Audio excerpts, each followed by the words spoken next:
Right. It's that time of the month. But not that time of the month.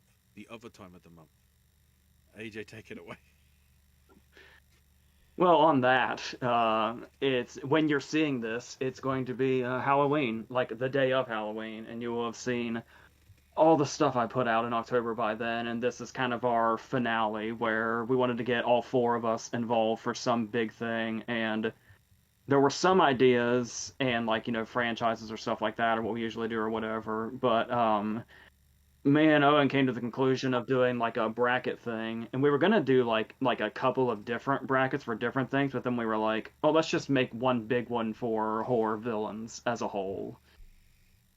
So we rounded up 64. Some of them will be in groups, and some of them are humans, some of them are monsters, some of them are something else entirely. I guess at the end, I have a disclaimer about why certain things aren't listed, and you might be wondering that. But at the end, I'll probably go into all that so we can get started because we've never done anything like this, so we don't know how long this is going to go. But we're hoping not too long. And we've got a lot to do, so I guess we can go right into it, where we're just doing like the bracket elimination sort of thing. Mm-hmm. Well, And first, I felt between it was us, only fair to introduce the runners and riders in the form of a PowerPoint presentation.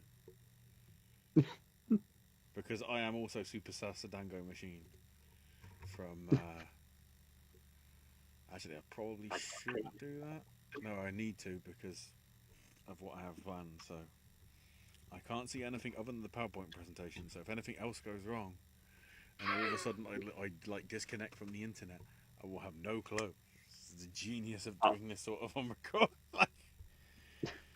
Right. So yes, I just called it October Obsession for the sake of it. I don't know what we're going with, but anyway, I think this is and all the 64 runners and riders. Oh, go ahead. And what I was saying before we started was, I guess we'll just go around the table and we'll each give our take on the pairing as they come, and then we'll come to a consensus of who beats who, and hopefully there's not too much debate or Because I've brawling also or. got the sort of brackets, like, at least for the opening round, blacked over. So even I can't remember who's against who. So it'll be full Nice. on sort of mystery. So, anyway, so the runners and riders. Number one, Freddy Krueger from the Nightmare on Elm Streets. Number two, the Jason Voorhees from not the first Friday the 13th, even though he was in the boat. He got in the boat and scared the shit out of somebody, maybe. Number three, Michael Myers from the Halloween. Number four, Leatherface from the Texas Chainsaw Massacre. Hold on. Stop fighting, guys. You might not even be facing each other. We don't know how the brackets are going. Put it down. Number five is Chucky. Problem is, I don't know whether Owen can see this. Probably not on his phone, so he doesn't know that that's Chucky from the WCW angle with Rick Steiner. I literally see it says Popcast Network's October Obsession, and I'm not seeing anything. I'm just hearing your voice. Oh, hang on. Now I'm trying to work out whether me going full screen means you can't see. There we go. Because it's full screen, it won't work. Balls. Rick Steiner's worst enemy. Okay, I can work around that.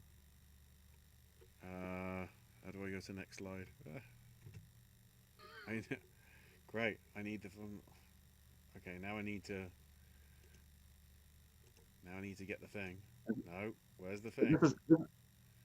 I assumed they'd be revealed as we went, so this is going to be like a huge intro. I would say after that video that surfaced a couple years ago, I don't know if Chucky's Rick Steiner's biggest enemy anymore or not. Fair point.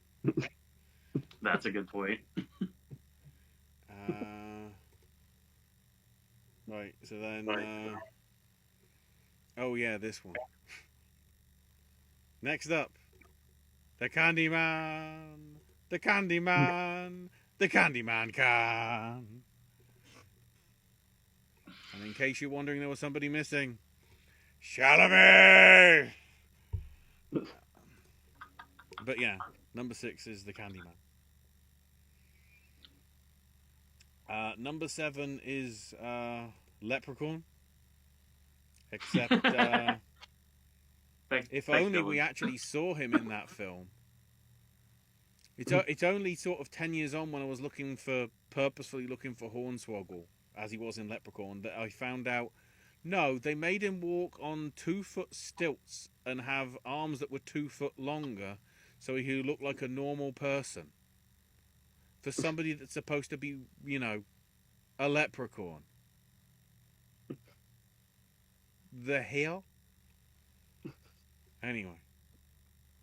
Leprechaun in the Hood there, of course. The late great Leprechaun in the Hood.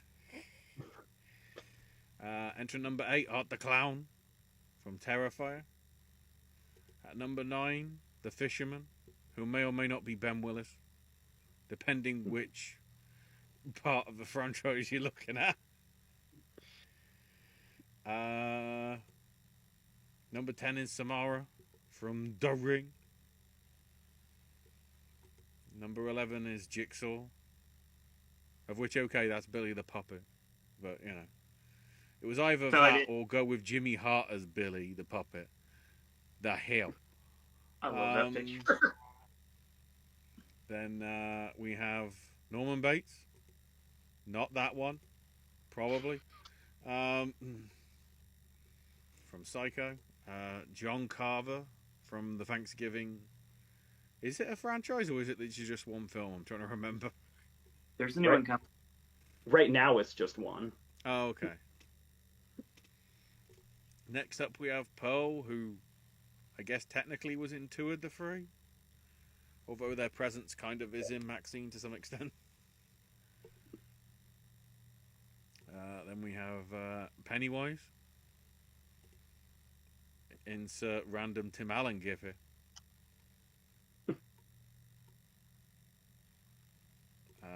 Then, speaking of that, entrance 16, the Killer Klowns from the outer space. Then we have Annie Wilkes. Here's Johnny. No, wrong one. There it is. Damn it. Jack Torrance from The Shining. Then Pinhead. Hannibal Lecter. So good we made him thrice. The Babadook, as the Babadook. The Creeper from Jeepers Creepers. Kevin Wendell Crumb from, I guess, both Split and Glass.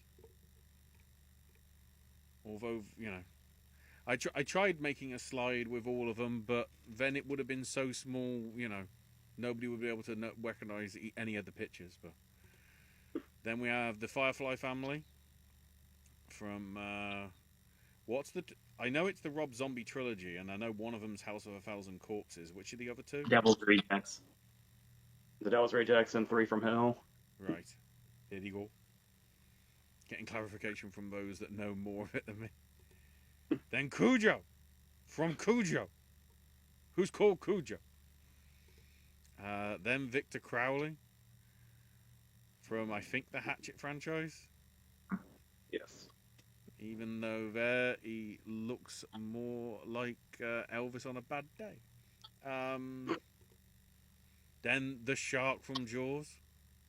I tried to find the one that was some badly AI-generated edit on top of whatever the Jaws shark was, but I can't remember what it was from, but I know it was something that garnered a lot of attention on Twitter a few months back. It was like, you just took the Jaws poster and put some shitty stuff at the top of it. Ghostface at 28. Also, wait there! Get that off there. Then Dracula at 29. Number 30 is The Grabber. So far in one film, but then I'm trying to remember. By the time this comes out, it will be 2. The movie will officially be out by the time it comes out. Yeah. And we have Oogie Boogie from Nightmare Before Christmas. The Armitage family from Get Out and Stick It on the Jordan Peele front. Jean Jacket, a.k.a. The Cloud from Nope. Number 34 is the Terminator. Are we specifically saying just the original Terminator here? Yes. Rather than with Dracula, I guess it's sort of more in general and whatever. Yeah.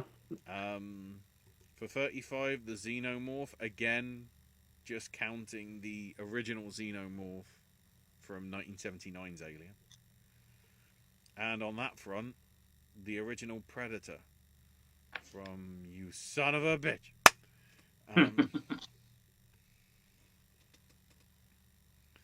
Then we have the Sanderson Sisters from Hocus Pocus. Then Valak from the Conjuring franchise, which, you know, again, by the time you're watching this, it may have finally finished, unless they decide to do another 7. No, they said this is going to be the last one, officially.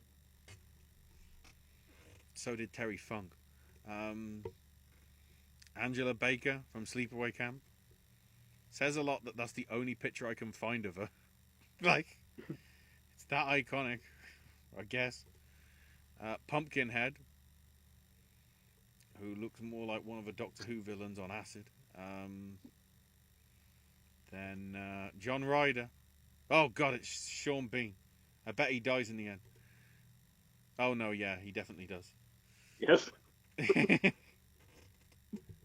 From The Hitcher. Rusty Nail from... Oh, what franchise is that one again? Joyride. Joyride. That's the one I saw. That might be one where I'm not going to talk very much about it. I've tried to look into what I can of it, because maybe the first one might have come out over here, or they might have just all gone direct to video. I don't remember exactly. Then we have Harry Warden from My Bloody Valentine. I guess we're talking any of them, right? Because there's been 3 different reboots of that, right? There's at least 2, and he has a different identity in each one, so it's in general. Okay. Then the Headless Horseman from Sleepy Hollow, specifically the 99 one. But in case you haven't seen that, I haven't revealed who it is, for mystery's sake. Whoa. I got a fever. Oh, that gave it away. Then we have Abigail, a.k.a. Dracula's daughter, but apparently they didn't want you to know that. It's stupid. Then we have Sam from Trick or Treat. David from The Lost Boys. Mrs. Mott from... Is she the hand that rocks the cradle, or is it the other one? Yes, it's Hand Rocks the Cradle. Because then afterwards is Hetty. This is I wasn't sure about her and Hetty. Hetty's from Single White Female.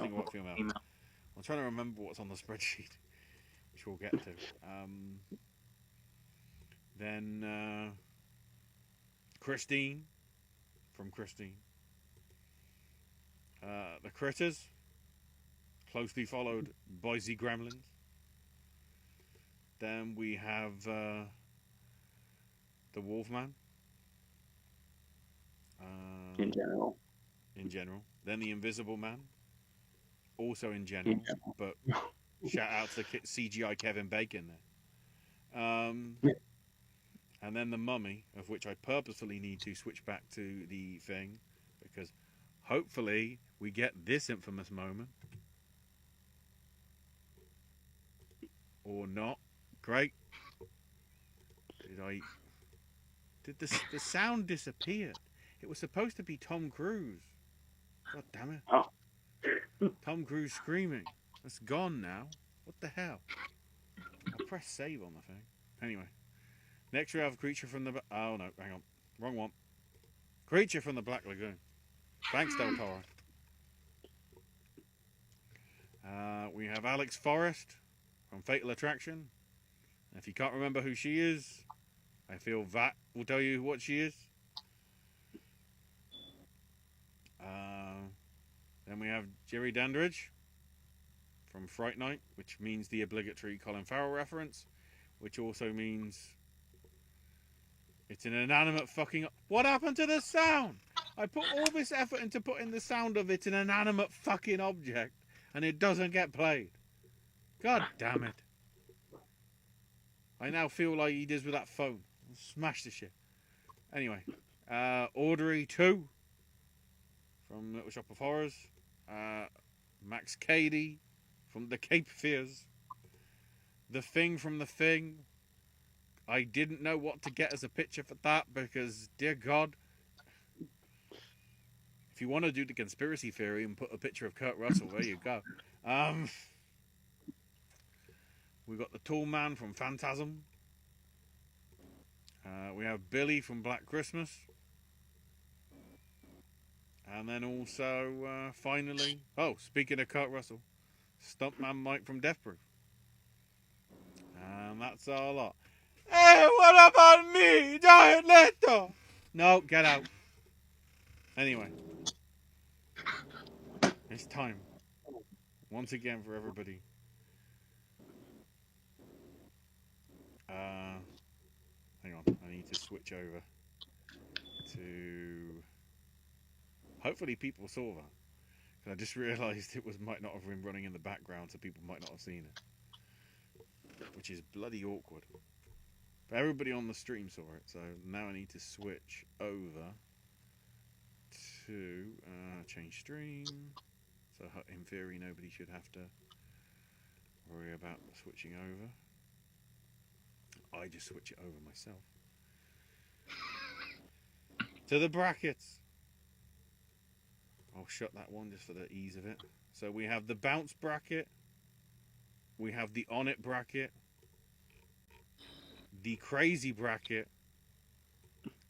And the style bracket. Which eventually, when we get far enough, will bring us to the bounce on it crazy style Deo ultimate list. So, I did a random draw. The numbers that you saw the order that they were presented is the order that it happened. And because this was bracketed 2 weeks ago, I can't... I know some of the areas where some of the heavy hitters, as you might call them, are. But I don't remember who exactly. So it'll be kind of a mystery to all of us. Except I now realise, I can't do that. So I'm going to have to do that and then do that. And then everybody at sort of on the side panel will be visible, which is awkward. Right. Just so people can see it, because I think all that stuff they didn't actually see. Because, again, this is what organising it and me not trialing it is done. So, first up, as I double check. Oh, no, great. Oh, I see, because it's not. No, that's supposed to be full screen. I think it's because that's full screen. No, it isn't. Great. So I've got to switch every time. Genius. So, first up on the bounce bracket, we have Billy from Black Christmas taking on Samara from the Ring series. Oh, that's interesting. By the way, it hasn't really been discussed what we're basing this on. It's not. We know it's not who would win in a fight. It's not that kind of thing. Yeah. I guess it's just preference in general and their effectiveness as a villain and anything that comes with that. Like, I would say I like Billy more than Samara because I think he's more. Obviously, Samara's more iconic and people know that image immediately and instantly. But the thing I love about Billy is that he's this really rare case of he's a slasher villain who's never identified. If we're talking about the original movie, he does the obscene phone calls and he kills people in the house. And we know that he's in the house somewhere, but he's never found and he's never identified. And the movie ends with us knowing he's still in the house and they don't know that. Because they think, if I remember correctly, they think it's Cure Delay. And he's been taken care of. So when the movie ends is when it's revealed to us no, we never knew who he was, and he's still alive, and he's still in the house somewhere. And that's something that's just so forever chilling to me in a way that The Ring never really got me. But I do think Samara is very effective, but you guys can argue against that by all means. Whoever's next. I feel Samara's sort of the semi-obvious choice here because it feels like she has the easier lineage of not being immortal, but like the one that's going to make it through longer. Because some of the stuff she's been through in the franchise, but still managed to come back. Whereas I don't think we got too much enough of Billy. Okay, it was sort of left as a mystery as to who it is, and maybe they're doing stuff, but I feel like old age may actually catch up with them at some point.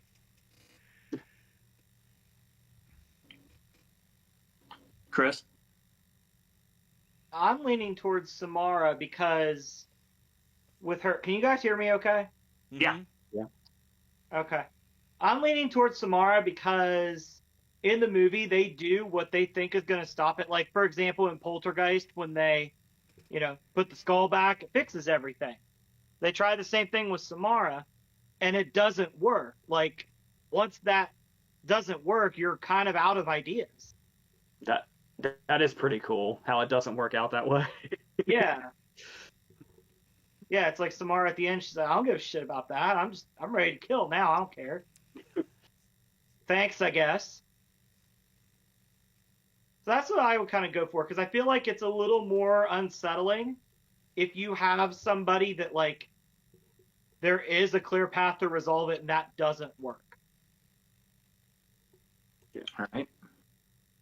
Well, the thing that I was worried about right when we first started this idea has come to fruition in the first battle of the entire contest. Because if two have gone with Samara, and now two have gone with Billy as well. You know what Samara's all about. Can't do anything really to stop it.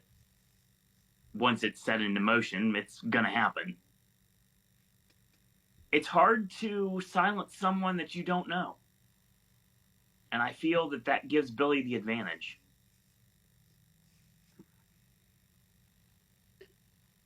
I suppose if we were to break the tie, I would say that my brother's argument in favor of Samara's whole... because that's like the ghost thing is, if we just solve the problem, they can rest. To see that, like, stopped in its tracks and it's like, no, not even that's going to work, is a really cool twist on the ghost story that I don't feel like we've seen that turn before. So they're both effective in that sense of they kind of twist what we typically know would be the end of both of these characters, and neither one goes that way. So it's actually really cool they were paired together. But if we had to break the tie, I would say I'm convinced enough that Samara could take it. Majority rules. Samara moves on. It's annoying because I'm getting my screen share. It's like not wanting to... I can't reveal it to the people watching. So all that PowerPoint presentation was probably actually just done for you guys. Which is annoying. Barely done for me. Well, so I have to basically switch back to Discord in order for it to show up on screen for people. Anyway, so forgiveness about that, but that's why we're trying to cram it all in one go, I guess. So, next up, hang on, I'll copy Samara over. The numbers by them don't mean anything. It's just I wanted sort of the equivalent of a east, west, north, and south sort of thing. So the numbers actually don't mean anything. It's not like an upset that 16 beat 1. It's just whatever. So next up, match number 2. We have Max Cady from the Cape Fears versus Dracula. No offense to Robert Mitchum, but when I think of Max Cady, I think of De Niro's. Honestly, Mm-hmm. They both bite people. Uh, yeah, this one's hard because it's like, because Dracula's so iconic, and we're not really specifying which one. Like if I had to specify a Dracula for me, I might say Christopher Lee in his first movie, Horror of Dracula, or just Dracula, depending on where you are. Mm-hmm. And I love that he's like silent. So yeah, there's too much. I honestly want to make this quick. I love Max Cady as a character, and I love that. And I love the idea of the movie. And like I said, De Niro's performance especially really stands out. This is a case where, and I don't think this will work in Dracula's favor every time, but in this particular circumstance, Dracula's too iconic that I have to say him. And like I said, especially since I'm thinking of Christopher Lee specifically, for me, I would lean Dracula. So this for me, this one's kind of like, I love that character, but this one's kind of an easy one. Yeah, I feel just like the charm factor that Dracula has would have him over Max. Really, you know, he just sort of finds some way to get sort of on Max's good side and then whack.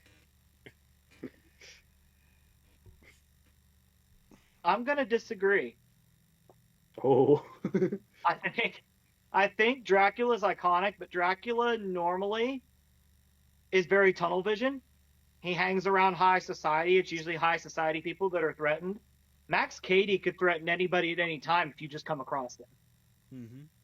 If you come across them in the wrong environment, you're done. If you're poor or homeless, Dracula could give a shit. He always is any incarnation I've ever seen. He's always around high society people, and he's very tunnel vision about who exactly he's going after. Of all the Draculas I've seen, I've never even thought about that. And it's very true.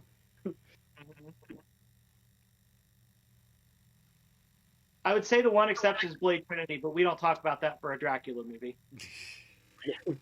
And just for the record, do you still say Oldman's your favorite Dracula? Oldman's Dracula is my favorite movie, my favorite Dracula movie.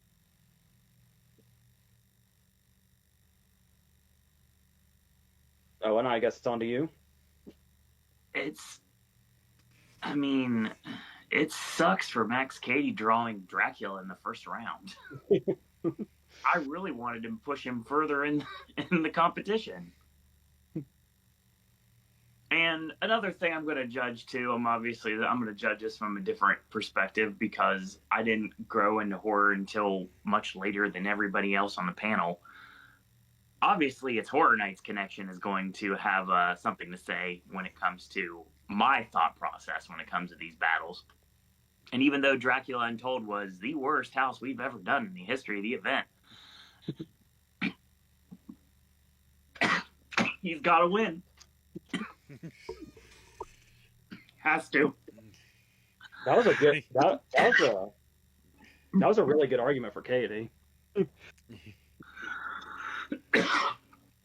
I mean, if you think about it, like, you're not going to come across a Dracula really, but you can come across Max Cady at any time. You guys have been to the movies enough.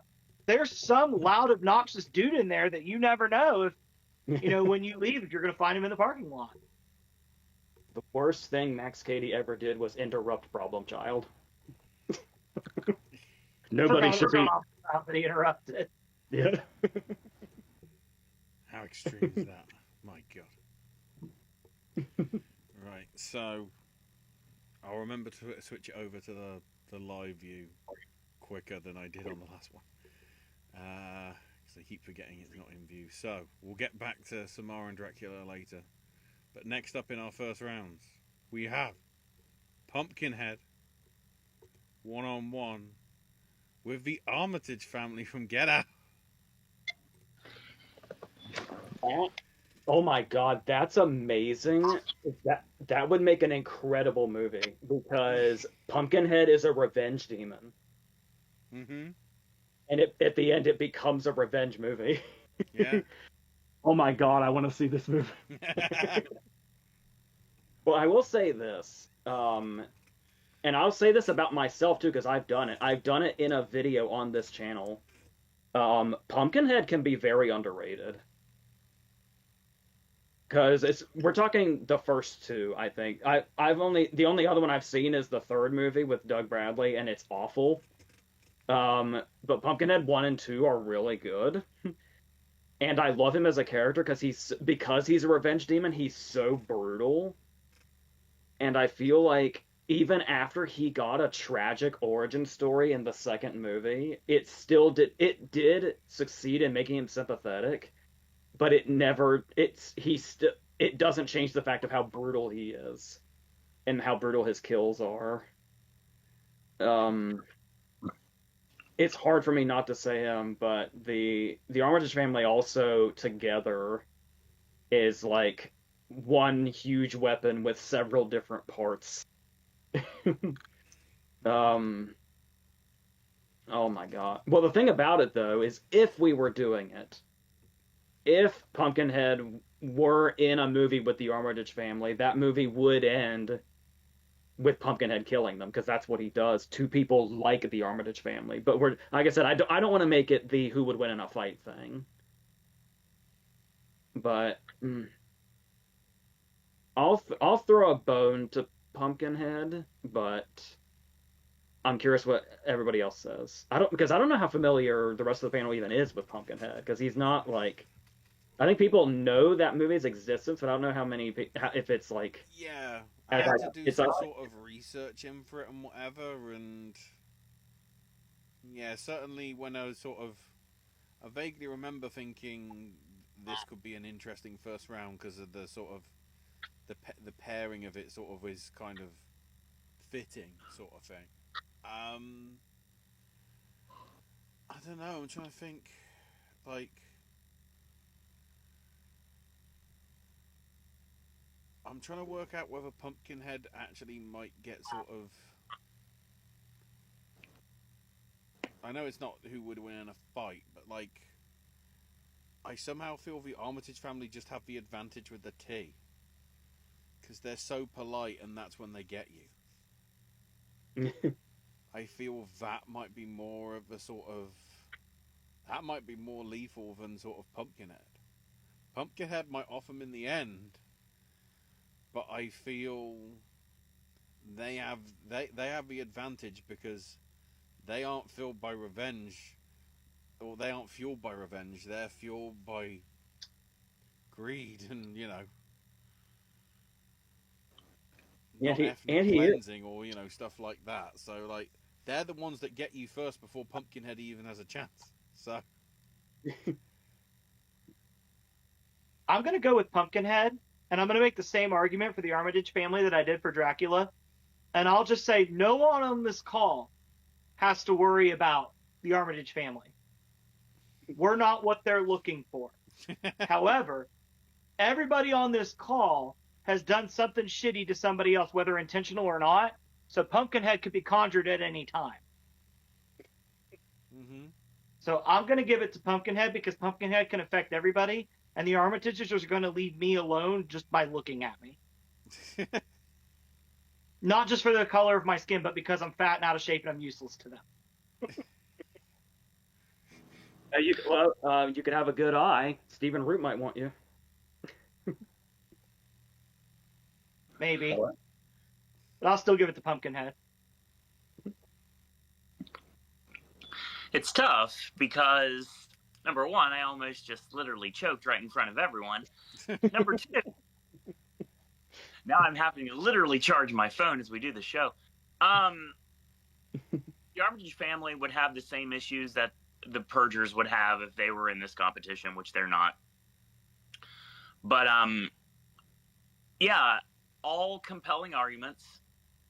I was going to go with the Armitage family because I don't have much knowledge on Pumpkinhead as a character. But based upon just what I've heard from the panel alone, it sounds like it wouldn't be difficult to imagine Pumpkinhead being the one that'd be victorious in the end of the day. So I'm going to concur. Pumpkinhead. I'm psyched. So Pumpkinhead just moved on? Yes. Nice. He's in. We'll find out who he faces in just a second, because next up, it's Cujo versus the Sanderson sisters from Hocus Pocus. Wow. I just want to see that interaction. Yeah, I'm gonna be honest with you. I don't even know where to start.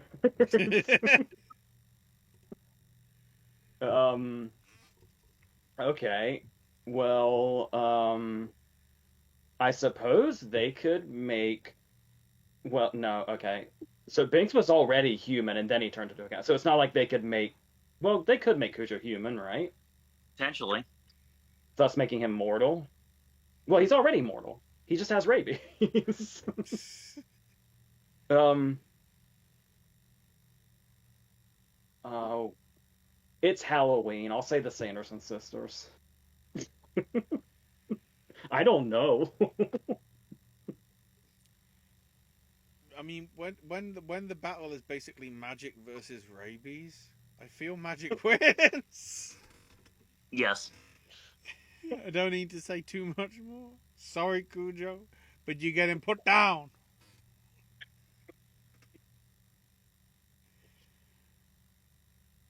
Yeah, I don't think we can ignore that there's a supernatural element at play with the Sanderson sisters and Cujo. If you just have a shotgun handy, that's probably going to solve your problem.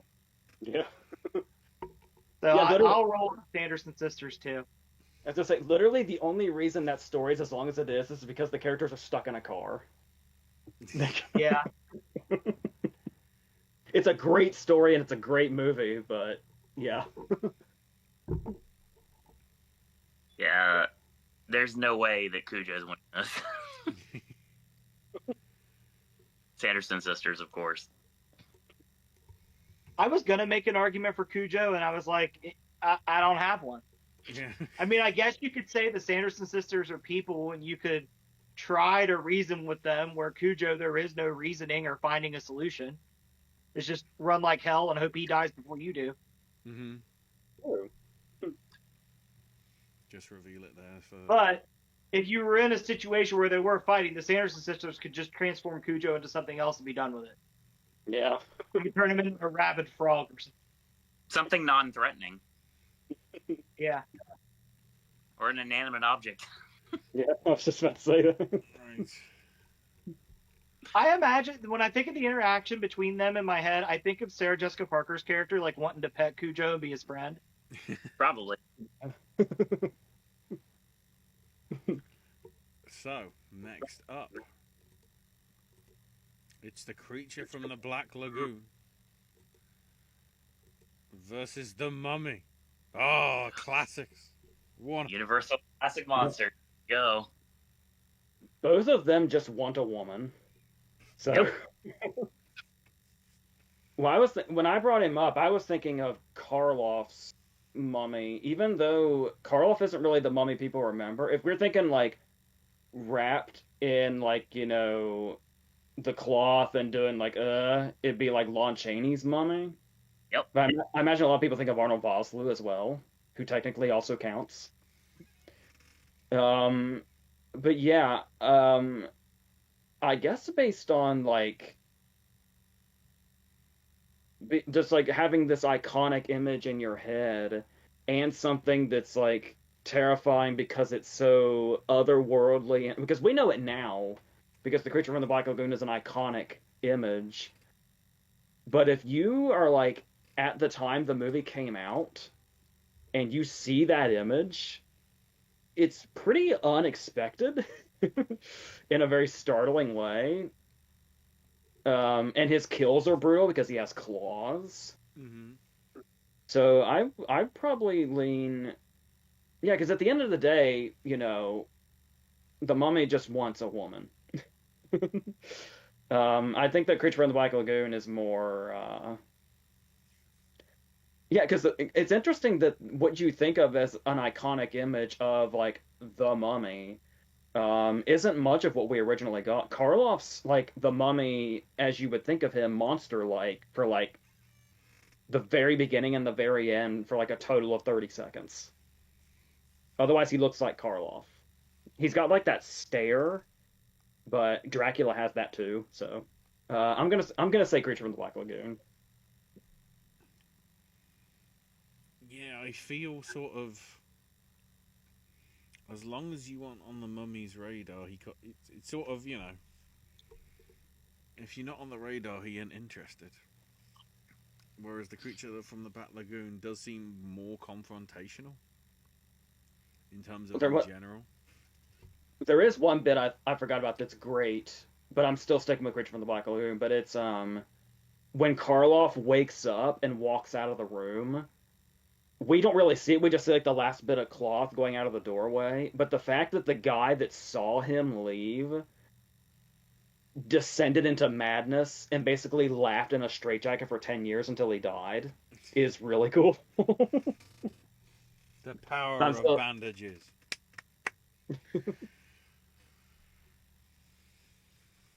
Chris? I haven't seen Karloff or Chaney's Mummy. Do they involve curses as well, like Vosloo's did? Pretty much. It's not as like explicit about it. I don't remember, at least that I remember. Well, it sounds like, because I haven't seen a Creature from the Black Lagoon either, but it sounds like the Creature from the Black Lagoon you would have to encounter head on to be a threat, whereas a curse is far more reaching. You can curse somebody that's all the way across the world. If I remember correctly with Karloff, it was something was scrawled in his tomb that was like keeping him at rest, and then somebody like intentionally like scraped it away. Something like that. It's kind of vague to me, but I don't know. I feel like if we're looking at using a curse I feel like is more. You could do more with that. Like you can use a curse to give somebody a fate worse than death. Yeah, like laughing in a straitjacket for 10 years.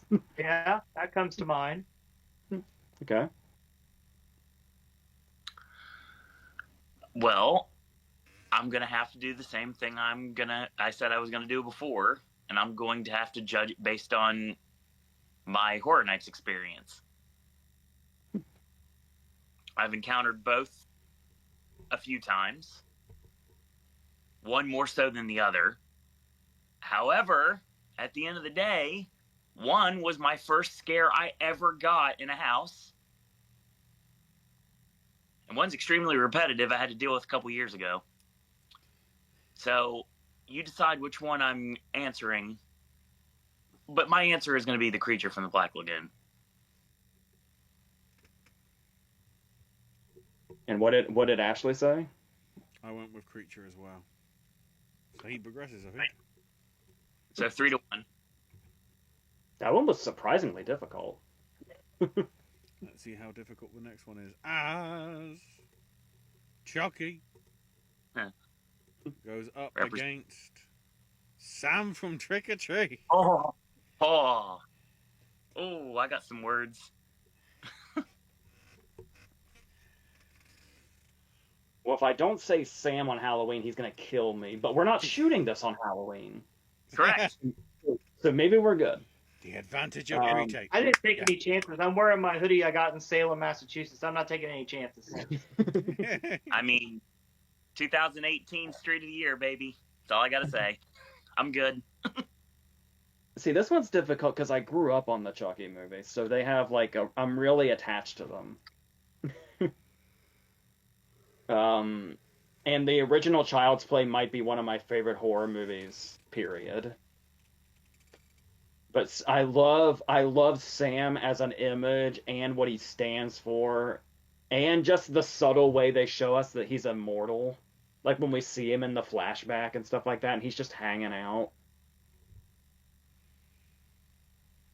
But I might just be too. It also feels unfair that Chucky has an entire franchise in a 3-season TV series, and Sam has one movie. But I'm probably gonna have to lean Chucky, even though I love Trick or Treat, and I love what Sam stands for as far as this holiday goes, and the fact that he literally kills you for not for not treating the holiday with respect is great. But I think I'm too attached to Chucky.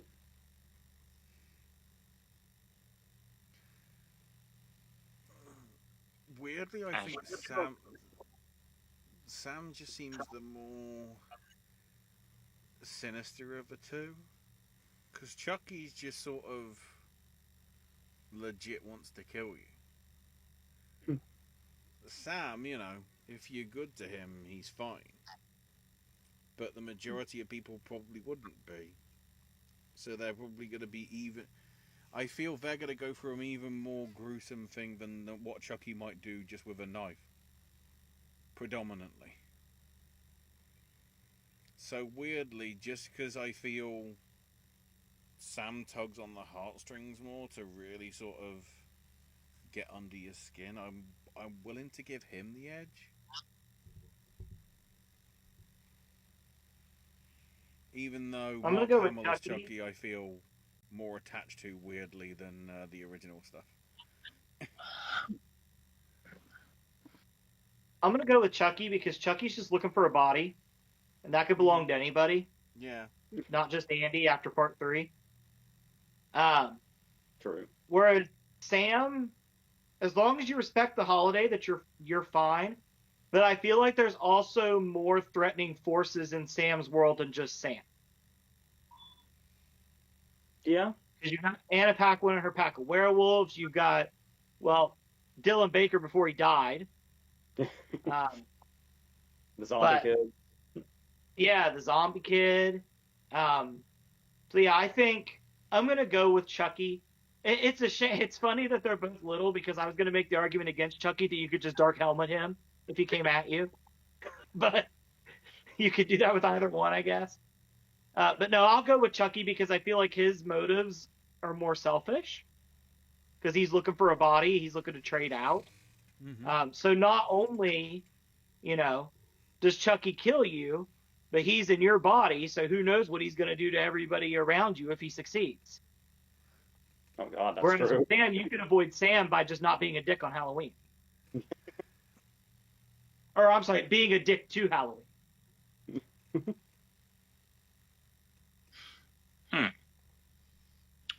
Well, have to judge on my background.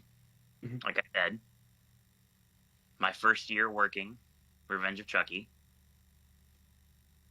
there was a scare zone for Trick or Treat that I really enjoyed. They made it into a house, and I hated it. I have not seen the original Child's Play movies. I've only seen the newer stuff. Never watched the TV show. Horrible house in Hollywood. Always loved Trick or Treat. Movie's really good. I feel that, yeah, as long as you don't disrespect the holiday, which, by the way, happy Halloween, audience dudes! Segue. You know it. Art wants what it wants. Thing is, I will state that it's hard to go against Sam for me because I love the movie and I love the character so much.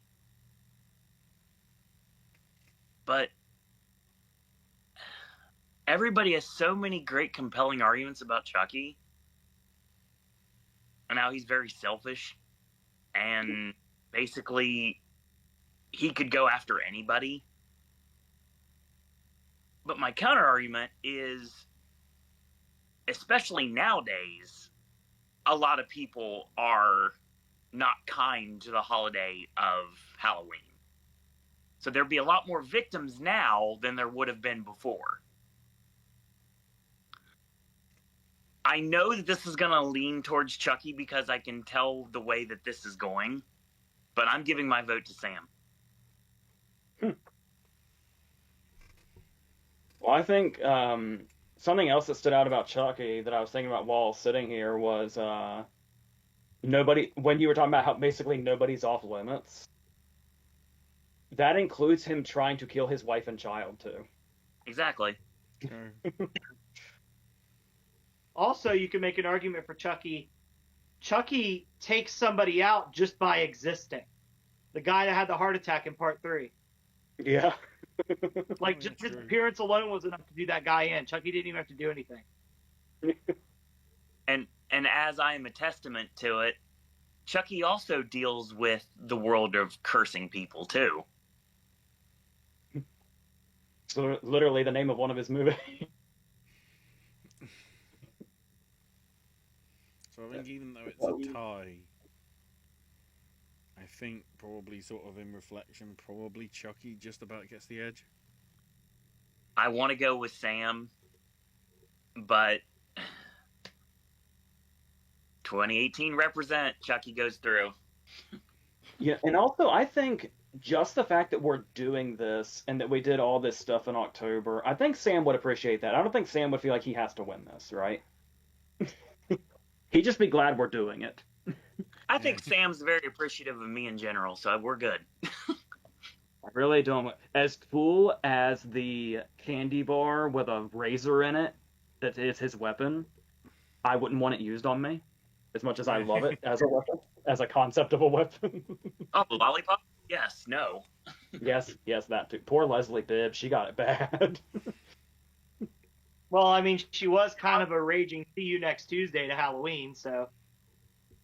Yeah, you don't take them down that fast. First mistake. You just don't.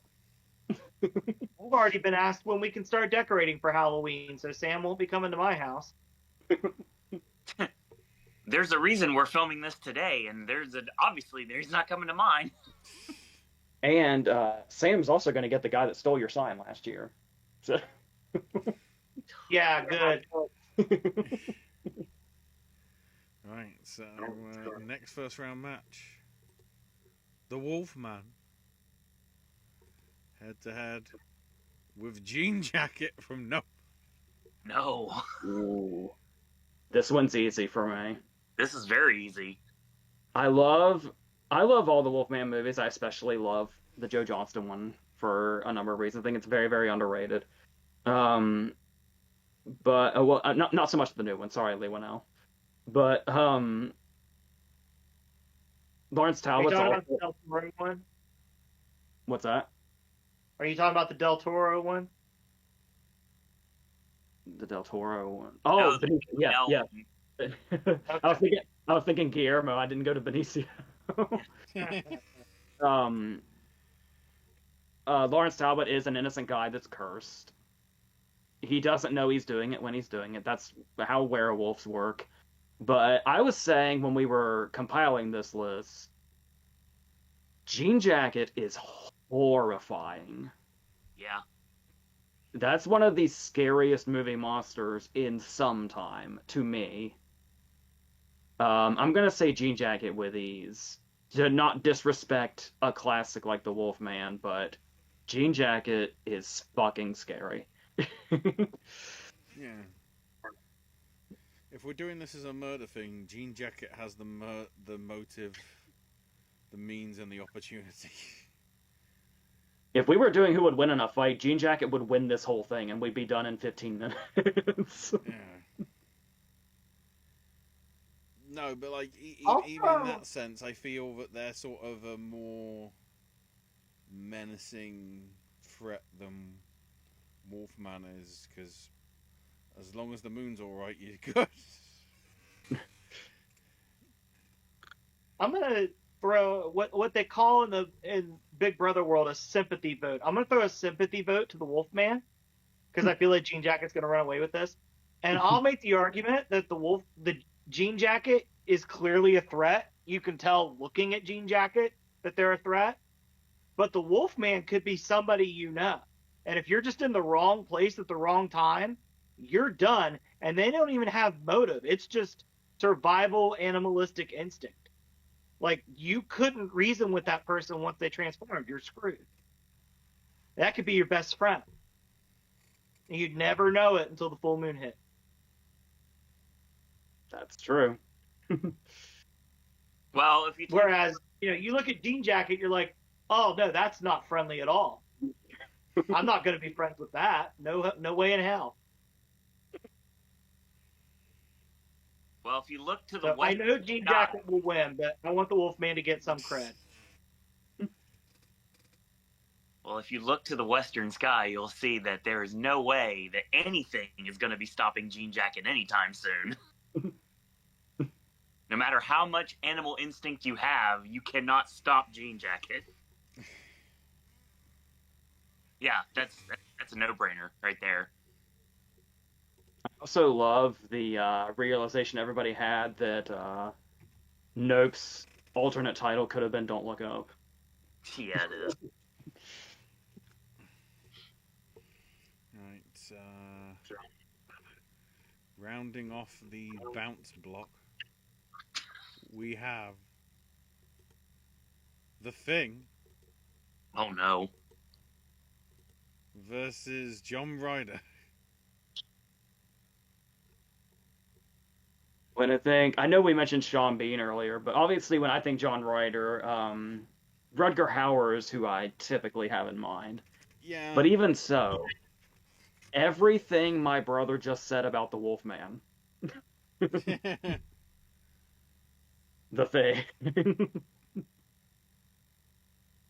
Plus, I'm also trying not to think about this, because it's a separate thing, but when we did our top 15 villains list, me and my brother did that video a few years ago, The Thing was on mine. And that was in any movie, that wasn't just horror. But yeah, John Ryder is a really scary character because he's human, but he's like a force of nature. And the way he gets around seems to be supernatural when he's not. He's basically like a living nightmare.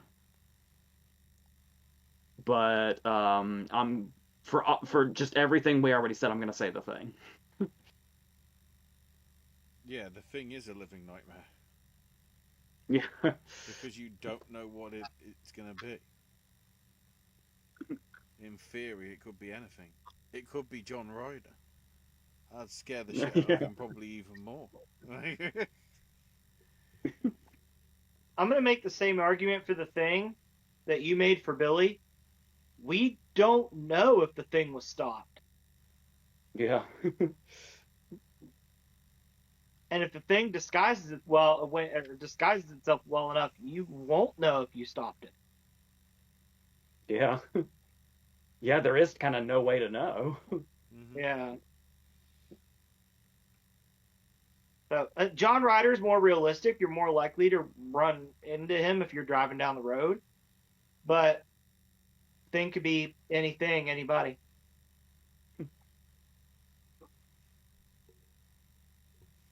Well, the only thing I'll say right now is The Thing could be Jean Jacket too. Yep. Keep that in mind. I was going to make that argument if those faced off. You mean when? We'll see that argument in round 2. Yeah. Anyway, so... Yeah, I feel like those two are going to be one of those instances that nobody would have been surprised to find them in the finals, but they're actually going to meet before that. Flipthecoin.com, let's go. So sticking on this side of the bracket, we move to the crazy wing. Whether these are actually crazy, who knows? Anyway, first up, it's Leprechaun versus Pearl. Oh, wow. Interesting.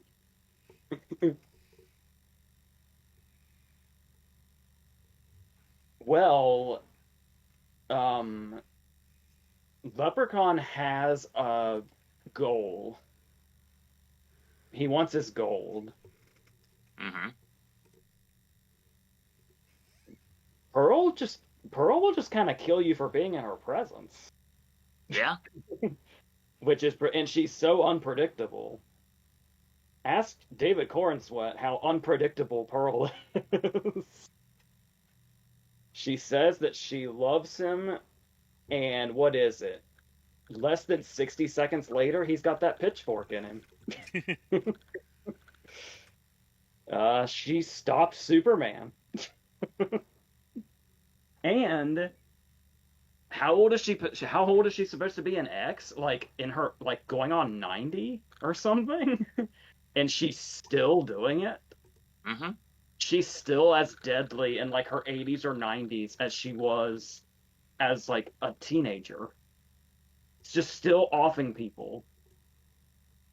And like I said, seemingly just for being around. So I'd say Pearl, I think. Leprechaun's fun, but yeah, I'll say Pearl.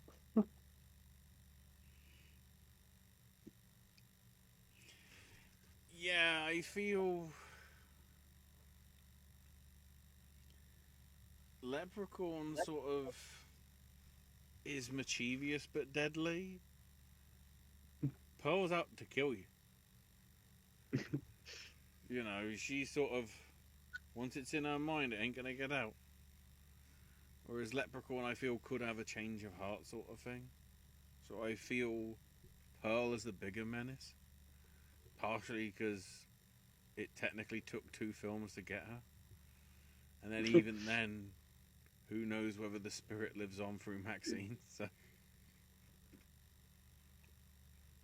I'm not sure who Pearl is, but I'll go with Pearl because when it comes to Leprechaun, Mike Myers with the flashlight is scarier than Leprechaun himself.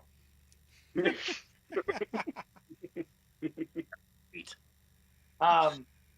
I do have to give credit. Leprechaun has one of the best final lines before he's killed in the first movie. You're referring to "Fuck You, Lucky Charms." I am referring to "Fuck You, Lucky Charms."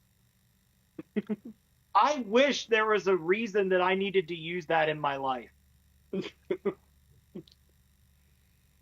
Also, by the way, shout out to Warwick Davis also for making an iconic character, even though we're crushing him right now. I mean, you know, that's what I feel. As I mentioned, sort of in the preview thing, even though I didn't, I realise now what I should have done is put the window capture, like I've just done, so then people will be actually be able to see it. So I might run through it at the end, you know, for those that didn't get to see it, because of the way I've got it formatted.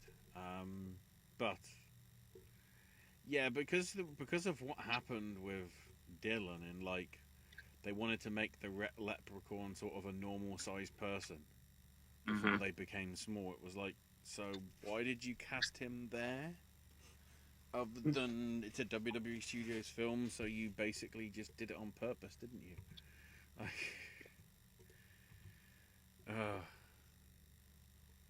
Anywho, Pearl is for who will she be up against? Let's find out. Oh god. And did you have a take on that? I think it's hilarious. I'm sitting here watching because everybody had said Pearl. It was like, well, this is one-sided.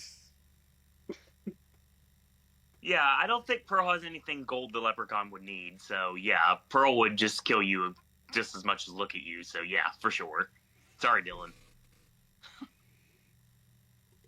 Nice. Next up, the Creeper. Cool. Versus the Invisible Man. I want to be sure the Invisible Man doesn't go underrated because the Claude Rains incarnation of him is amazing. Yes. Because not only is he like one of the quintessential mad scientists, but he's like, and he's genuinely insane. There's a brutality to that movie. I don't know if people remember or not, because it was pre-code. So there is a scene where he beats a cop to death with a bar stool, and in 1933 they showed it. And like, yeah, it's 1933, so it's like he like whacks him with it. But for 1933, it's a pretty brutal scene. And the way he's able to do it with just like a lot of voice work also. Like when we just see like the bike riding away by itself, which is a funny image. But we still get the vibe of his madness. That's just, there's a reason that's so iconic. But oh my god, I could wax poetic all day about how much I love the Creeper too. Mainly in the first movie. That opening 15 minutes of Jeepers Creepers is one of my favorite sequences in horror. Just that opening. I watch that opening 15 minutes by itself sometimes, just as like a short film, because it's incredible and so scary and terrifying. And this one's really this. I think this is the hardest one for me. This is the hardest one we've done so far, because I love both of these so much. I guess the Invisible Man has a better legacy. That's not even to go into other things about Jeepers Creepers that have tarnished its legacy. Actually, we're already in its legacy, so it didn't even tarnish it. They were already there. Those details, but there's other incarnations, like when Vincent Price did it. He was a different character, but his was more of like he was like exacting revenge that he deserved, and then he just kind of went mad at the end, thinking about the power he could have. But Claude Rains was just offing people. At the same time, though, I feel. I mean, okay, it's called the Hollow Man rather than the Invisible Man, but that's a way more crazed than I think we've seen him. And then I guess something equivalent to the Invisible Man we got it with Lee Whannell's version a few years back. Yeah. You know, An amazing use of allegory in Lee Whannell's movie too, yeah. for the trauma of abusive relationships. That was brilliant. And yeah, I love Hollow Man, and I'll stand by it. Brolin, when he was promoting Weapons, Brolin was out here hating on Hollow Man. And it's like, like, dude, no, it's fucking awesome. So if I were to say The Creeper, it would just be for the first 15 minutes of the first movie, even though the whole movie's good. And the ending with Justin Long screaming and him flying away with him is great.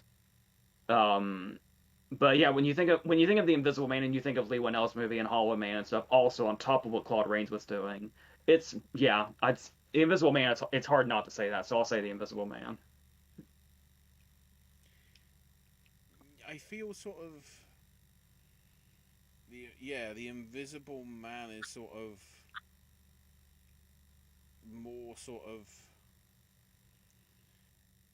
You feel that the Creeper sort of has more of a. It's hard because like I feel he has more of a reason for doing it, whereas if you catch the Invisible Man on a bad day, you're done. Because if he's that mad, he'll just, do it for do its sake and say it's an experiment. Like, I feel he's the more menacing of the two. Not to mention a continuous theme in Invisible Man movies is that he has a god complex. That's fucking dangerous. Yeah.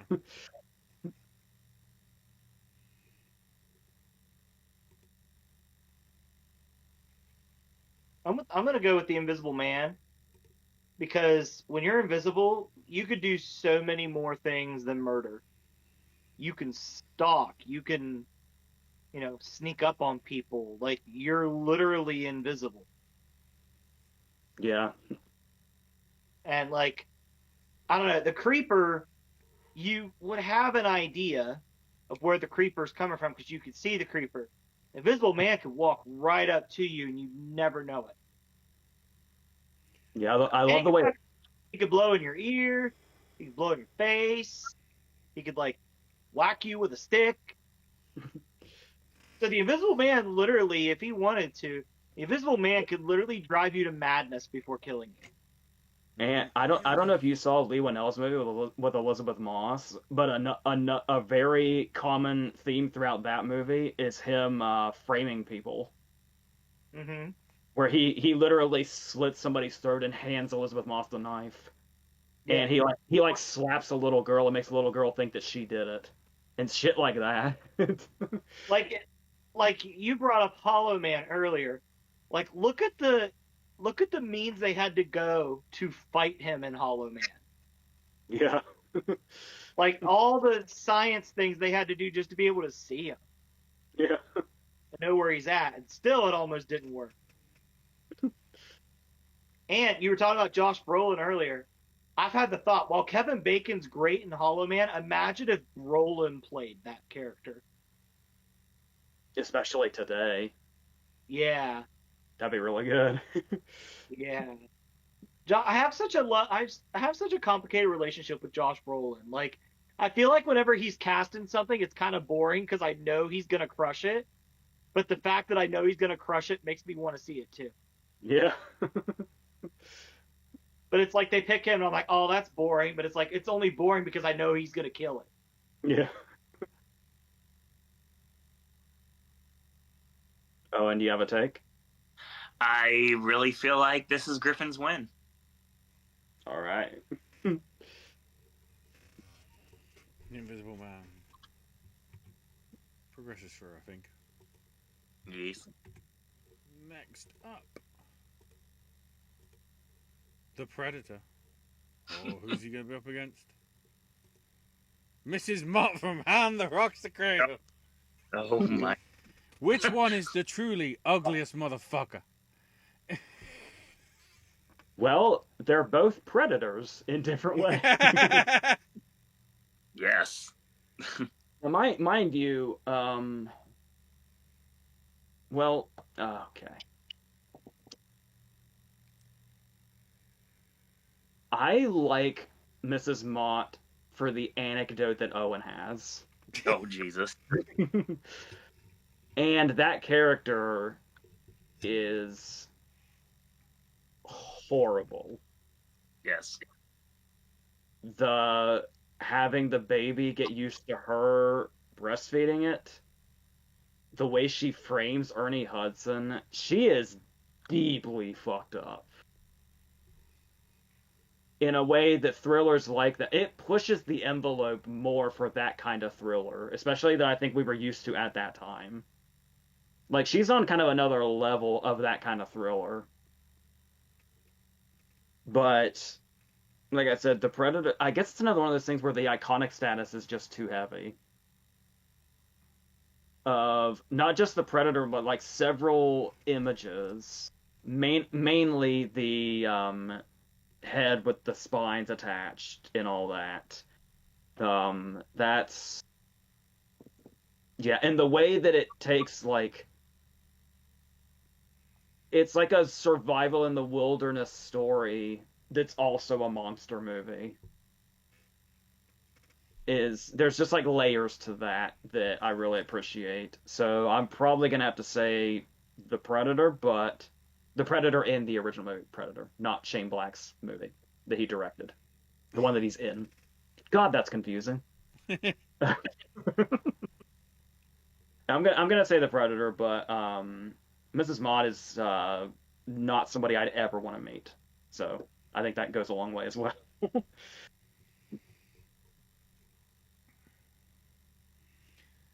The advantage I always feel that Predator has across a lot of them is he's willing to die as well. Yeah. As seen from, how practically nearly all the films end anyway, yet alone the first one, where it's like, yeah, put the self-destruct thing on. Let's make it fun. So just for that alone, whereas Mrs. Mott, actually sort of wants to keep her life, Predator's the more deadly, I feel. So I go with him. While I acknowledge that Mrs. Mott's motives are fucked up and her methods are fucked up, I can't be non-biased, or I cannot be non-biased with this. I fucking love everything about Predator. I love his look. I love his laugh. I love his noise he makes. He's fucking invisible. Yeah. I love everything. The Predator is probably my favorite movie monster of all time. I fucking love everything about him. I feel like you could put him in a McDonald's commercial and make it work for how scary it'd be. Like, I love everything about the Predator so much. I can't go against him. I'd probably have Predator win the whole thing because I think he's the coolest motherfucker in the field. I also completely forgot he already brings invisibility back into the conversation. Yeah. And he has science behind it. His alien technology. The Predator is just so fucking badass. And I could repeatedly watch the last half hour of Predator for the rest of my life. Not to mention that Prey showed us that not only does he have science in any era. Mm-hmm. Like Predator 2 is okay. It's not great. But the idea, one Predator is bad enough. But like a whole army of them, like, no fucking way. But no, I absolutely love Predator. I can't go against him.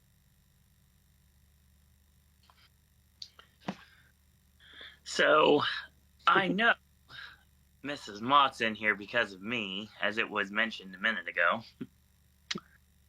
And yes, to this day, that still irks me.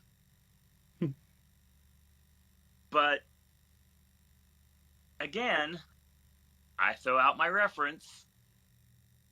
Predator may be cool, Chris, but he can't make a good maze. So, sorry about that.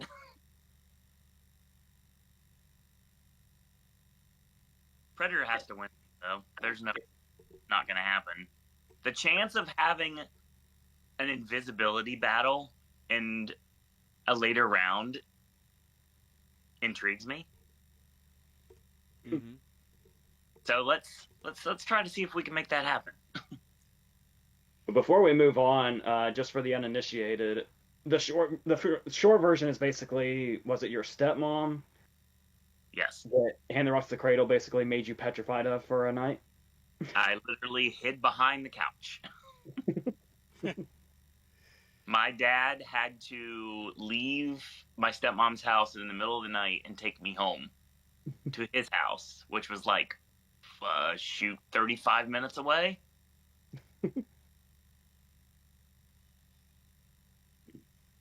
So. Also, before we move on, I feel like we're getting really good stuff here. Since we don't have a chat to tell us and we've had to jump around a little bit, I just want to make sure that we are still recording. Yeah. I'm just okay.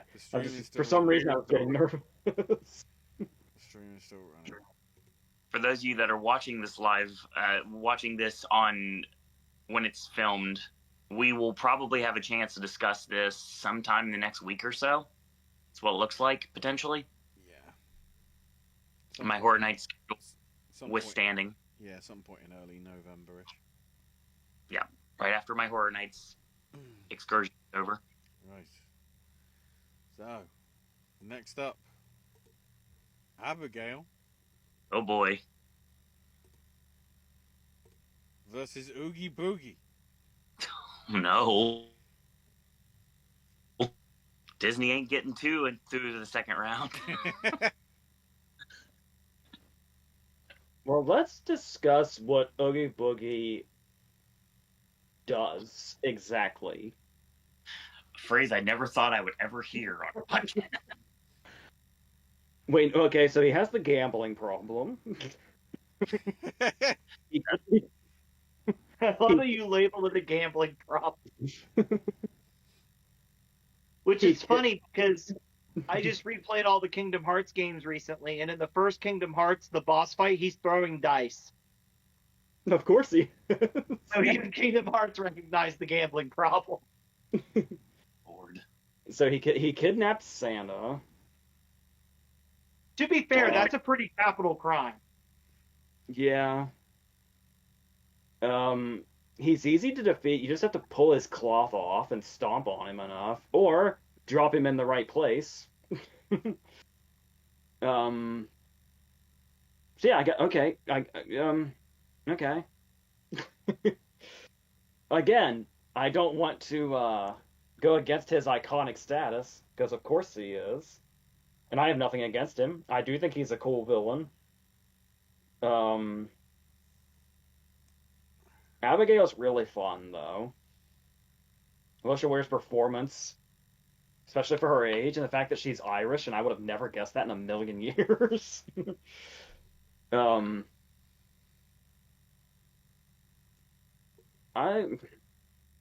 This is another one where I just really don't know how to approach it. I almost want to defer to somebody else and come back to me. Is that legal? Considering the fact you're the one that came up with this gimmick in the first place, yeah.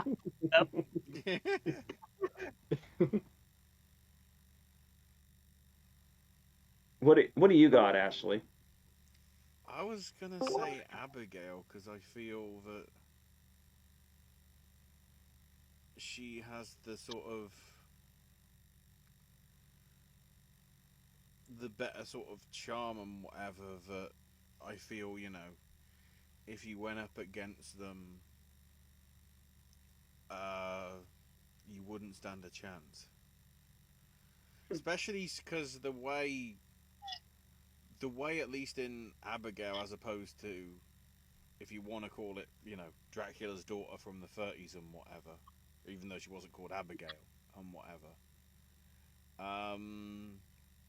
I feel at least the depiction that we saw in the modern one was very much like your 28 Days Later compared to Night of the Living Dead.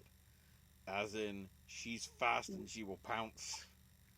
Yeah. Rather than like regular Dracula, who will, you know, be slow and calm about it. Abigail's just like, run, get you. And Abigail's got the thing where she can like puppeteer people, which is really cool. Mm-hmm. Yeah. So I'd say her because, like, as iconic as Oogie Boogie is, I feel sort of he's the only a threat to those that are sort of things within his realm. Yeah, he doesn't even leave his lair. Yeah. I'm gonna go with Abigail because Abigail moves very, very quickly. And I just have the image of those two literally having a face-off. Oogie Boogie's not going to be able to waddle his fat ass away fast enough. It ain't going to happen. And also, while I enjoy Oogie Boogie, I feel like Abigail is more action-oriented, whereas Oogie Boogie, forgive the expression, Oogie Boogie does a lot of standing around and huffing his own farts. So to me, he's a lot of all bark, no bite villain. Yeah, his entire song is about, hey, I'm me. Yeah, it's like, you're cool, Oogie Boogie, but like Abigail's ripping that sack of bugs up fast. Yeah, we don't want to, for the Nightmare Before Christmas fans out there who are probably angry, we don't want to discount him as a villain at all in his own story. Yeah. But yeah, like I said, kidnapping Santa Claus is a pretty capital crime that nobody else on this list had the balls to do. Not even Jean Jacket or the Thing. And the Easter Bunny was collateral damage in the whole mess. Yeah. Yeah, the Easter Bunny was involved in a mistaken identity.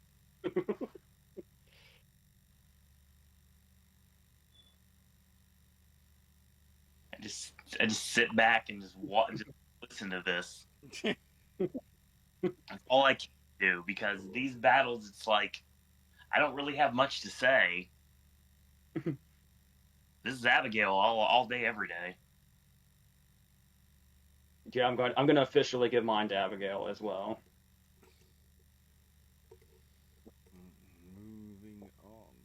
If I can press paste, there we go. So next up, as we finish off the crazy wing,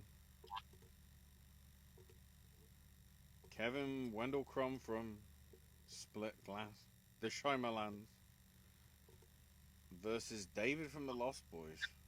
Oh God. Interesting. If Kevin were bit by a vampire, would that be a new personality? Or would only one of his personalities be affected, or would all his personalities be affected? Oh God. That might be his advantage. Well, the main threat of Kevin is the Beast. Right. Dennis is the one that's like the oh my God, what's the word I'm looking for? Like the one that's like the smartest, I guess, the most like clever, I guess. That's not what I'm looking for, but it's in the direction. Intelligent? Um, he can scheme. Yeah, I was going to say scheming seems to be his repertoire. Hmm. Um, but David's another one where David's iconic. Right. Like if you were to ask a certain pretty large demographic to think of a vampire, they'd probably think of David pretty quickly. A lot of people would. And The Lost Boys is a movie I'm very much attached to. McAvoy's performance in Split specifically is incredible. And that's like, I feel like that's even putting it mildly. So it's a great character. And I love that Split is a villain origin story without us realizing it. But I think it's another case of David, somebody is a character I have too much of an attachment to. Because yeah, if you were to ask me like who's your favorite movie vampire, he's probably one of the very first ones I would think of. And if you want to talk about like a scary factor or a threat factor, those point of view shots when they're flying, and the fact that they can pull a guy up so hard he brings a car door with him, there's quite a threat there. And once again, he has like the charm where it's like, if you're a guy like Michael, you want to be in his crowd. And that's basically what the whole vampire vibe is being sucked into it. So, yeah, I would say I'm pushing myself towards David, I think, but I think Kevin's an amazing character by an amazing performance, brought to life by an amazing performance. Yeah, I feel because of the amount of personalities that Kevin has, there's too many that would sort of be ones that you'd be safe with to counteract the ones that you'd be screwed over by. Whereas David again sort of has that sort of charm and the way that he has about him that I feel you'd be got by him first before you even got round to the right personality from Kevin.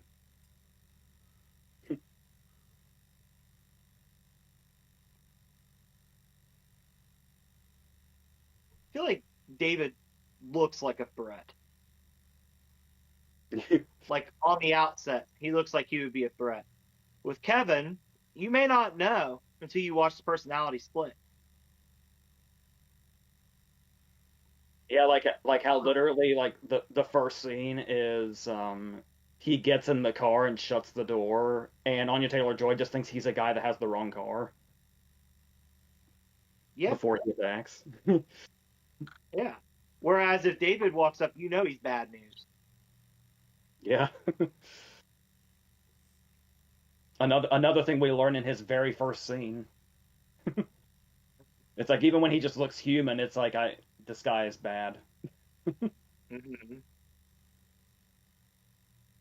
I feel like there's more of a threat or more of a scary environment when it's somebody that you believe you can trust at first and is unassuming versus somebody that just looks like bad news from across the room.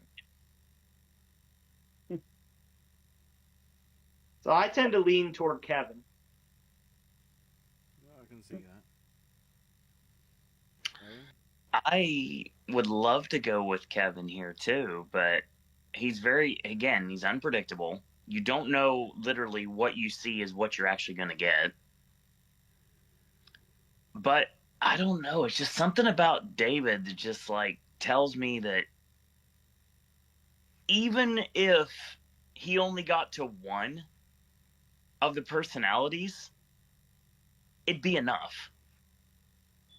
Like, it would somehow reverberate through the entire body to realize that even just taking care of one person or one mindset would be enough to do enough damage that Kevin wouldn't be a threat anymore. So I'm going to go with David. I was say, but then again, there is a big argument to be made for when Kevin is the Beast. The Beast would stop David dead in his tracks. Yeah, because he actually takes on a new physical form as the Beast. But if David bit the personality of the Beast, I don't necessarily think it would matter in the long run. But only if he got that personality. If he got anything else, he'd be in trouble. It's a matter of what David would do, because we know he can. Well, I was gonna say he can bite to change you, but the only time we see him change, I think, is Michael, and he just has him drink his blood. He doesn't actually bite him.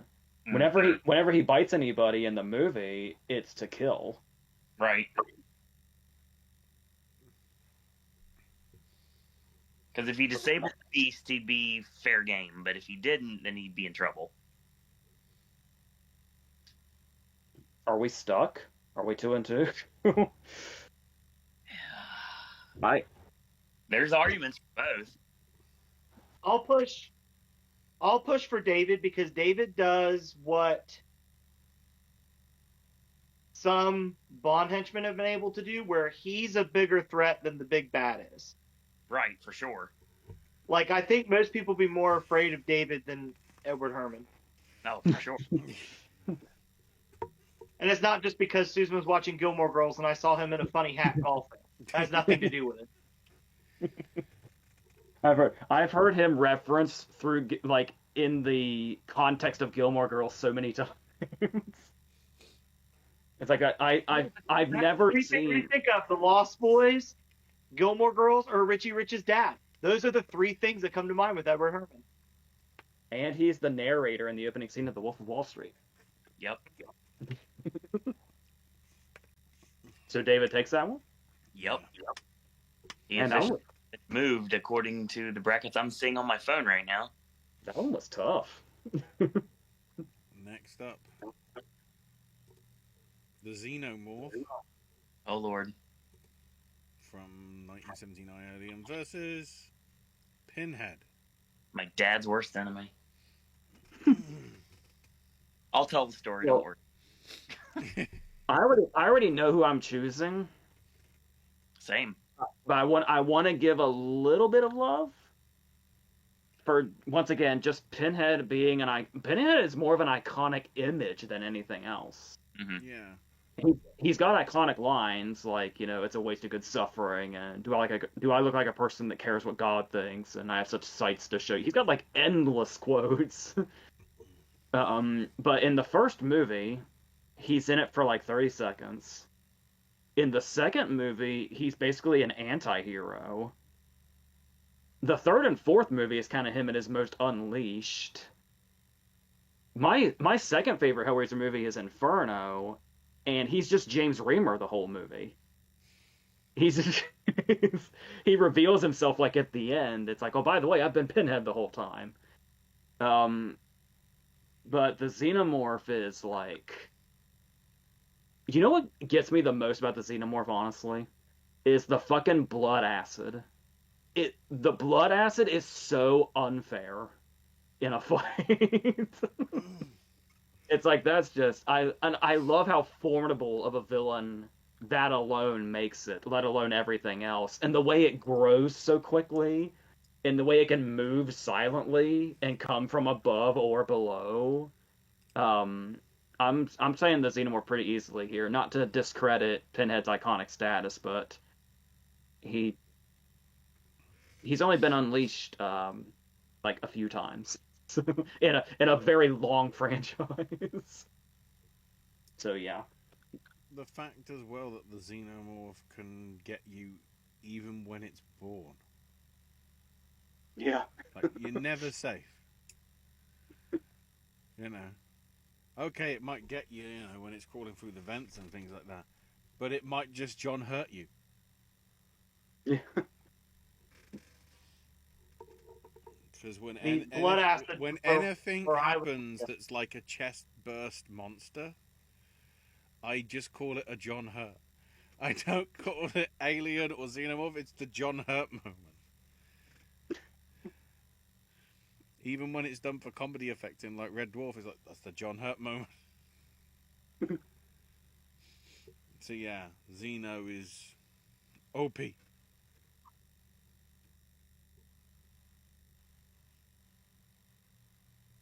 I feel like the Xenomorph is the only monster on this list, and I could be wrong, so I don't know all of them.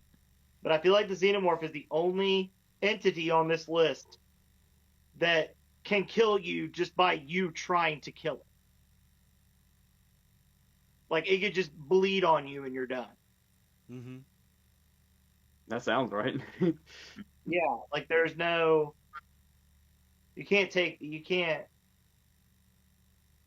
You'd have to find a way to take it out where you were completely in the clear. Like, if you stab it, it'll bleed on you.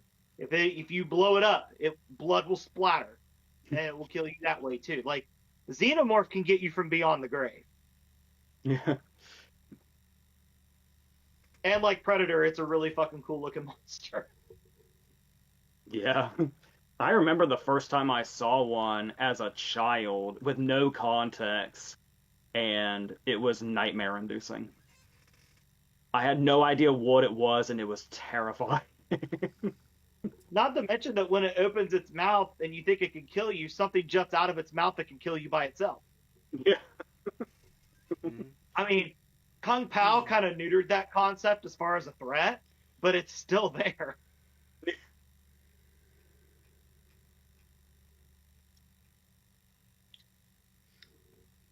Well, I have encountered the Xenomorph before. I have pictures with the Xenomorph, actually. Thank you. I remember the first time I saw the Xenomorph in actuality was a part of the Great Movie Ride. And that's when I was introduced to Alien and the character itself. And like I said before, I hate the house. I thought it was absolutely terrible. But it did force my dad to face off against the Xenomorph, and it made me laugh hysterically. So I'm sorry, Doug Bradley, you ain't moving on. Just like Blackcraft Wrestling. Dang it! You made the reference before I could. I was like, Blackcraft says hello. Didn't make it. I guess if you wanted to, the one argument you could make with Pinhead was an argument I made earlier. I don't remember for who, but Pinhead could give you a fate worse than death too. Yeah. Is the Xenomorph like impervious to the puzzle box? Well, what it's gonna do is it's gonna hook the Xenomorph and rip into it, and all that acid blood is gonna go everywhere. The definition of setting up your own demise. Something that then will officially be deadlier than a Rubik's Cube. Anyway. Next up. As we wrap up, we're getting close to wrapping up the crazy bracket. Or the crazy wing, whatever. The Gremlins versus Eddie Carlson from Single White Female. Jesus. Well, she can only stick a high heel into the eye of one before the others attack. So I think this is pretty one-sided. she can't really assume the identity of one unless I don't even know. Maybe the one with the lips that had the thing with the guy that was in Star Trek later on in life from Gremlins 2. Robert Picardo. Yeah. Yeah, I'm gonna sum this up by saying that Eddie Carlson is a very scary character in a particular context, And that whole idea, single white female is basically like an adjective or a verb when it comes to people being really fucking creepy and basically trying to assume your life and be you. But, you know, the gremlins are unassuming because they start off, you know, approachable and cute, and then they become these hideous monsters. You know what really skeeves me out about the gremlins is the fucking cocoons. That's disgusting. Yeah. And yeah, and they're deadly and they wreak havoc. So, I'll say the gremlins. Yeah, I just feel. But shout out to Jennifer Jason Leigh for a great character nonetheless. The numbers game is just enough to make Gremlins sort of winless. I want to give more reasoning, but I feel it's a bit one-sided in that respect.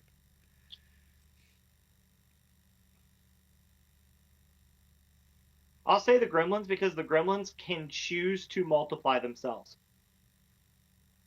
The gremlins can strategize when they're not distracted.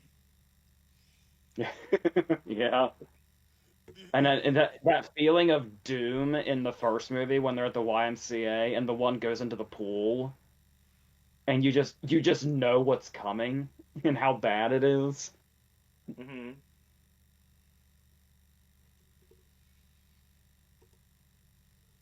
Yeah, there is no battle here. The gremlins win. Alright, so finally we have Harry Warden from My Bloody Valentine taking on the Babadook.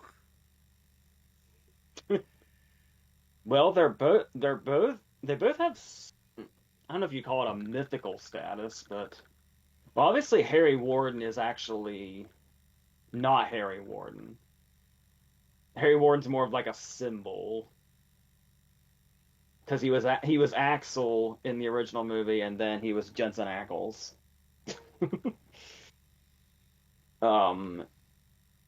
I guess you could argue the Babadook is just symbolic. It was kind of one of the starting points of this elevated horror thing. But I don't know, when you hear him creeping around the bed when you're under the covers, and when you see that face for the first time, I like how sort of storybook boogeyman he is. It is, whatever. Mm-hmm. Oh my god, who else were we talking about? Harry Warden. Yeah, okay, yeah, yes, okay. I'll say the Babadook. Because I love that Harry Warden has his own theme. That's something most of these people don't have. Yeah, true. Yeah. But at the end of the day, My Bloody Valentine is kind of just a generic slasher. But if you're like me and you love that, a generic slasher is still great. But I like the layers to the Babadook and his appearance and the concept of him. So I would say the Babadook. Yeah, because it's sort of Krueger-esque in that it's sort of like it. You know, the Babadook sort of gets into you sort of in theory when you're a kid, but then can still sort of, you know, be around lurking, waiting at any point. So I'd edge Babadook on this one as well. I'll go with the Babadook because he's a mobile boogeyman. He doesn't live in the closet. He lives within the confines of yourself. So he's always with you. That's deep.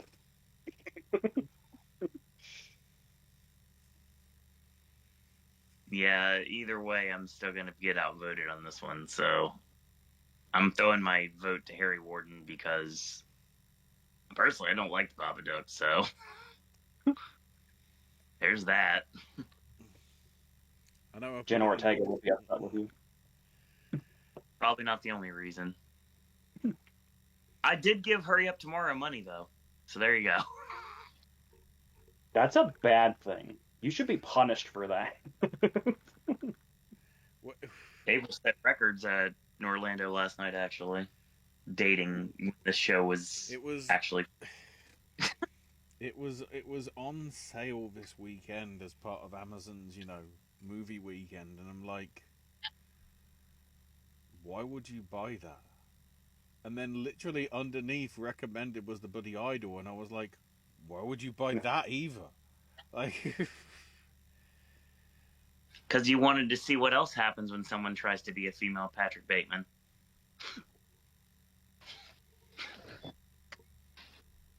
I feel like we might be getting that anyway.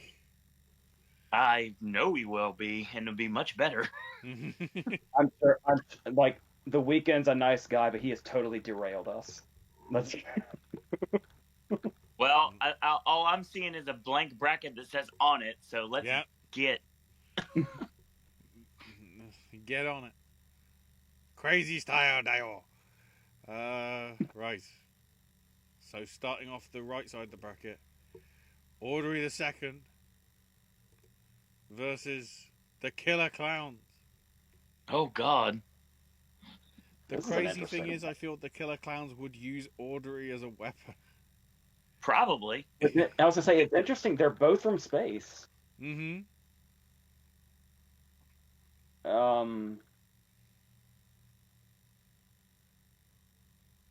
I'm trying to think if the Killer Klowns targeted anybody specifically, because Audrey 2 doesn't care. Audrey 2 just wants to feed. Mm-hmm. Mm-hmm. Oh man, but the cotton candy that like is flesh eating goes a long way for me as well. Yeah, I have one in my apartment actually. And the killer clown that uppercuts the guy's head off. Yeah. Killer clowns are not to be underestimated, but I feel like I'm leaning Audrey 2. Because we've got Corman's movie as well. And we've also got the whole alternate ending where Audrey 2 took over the world and ate everybody.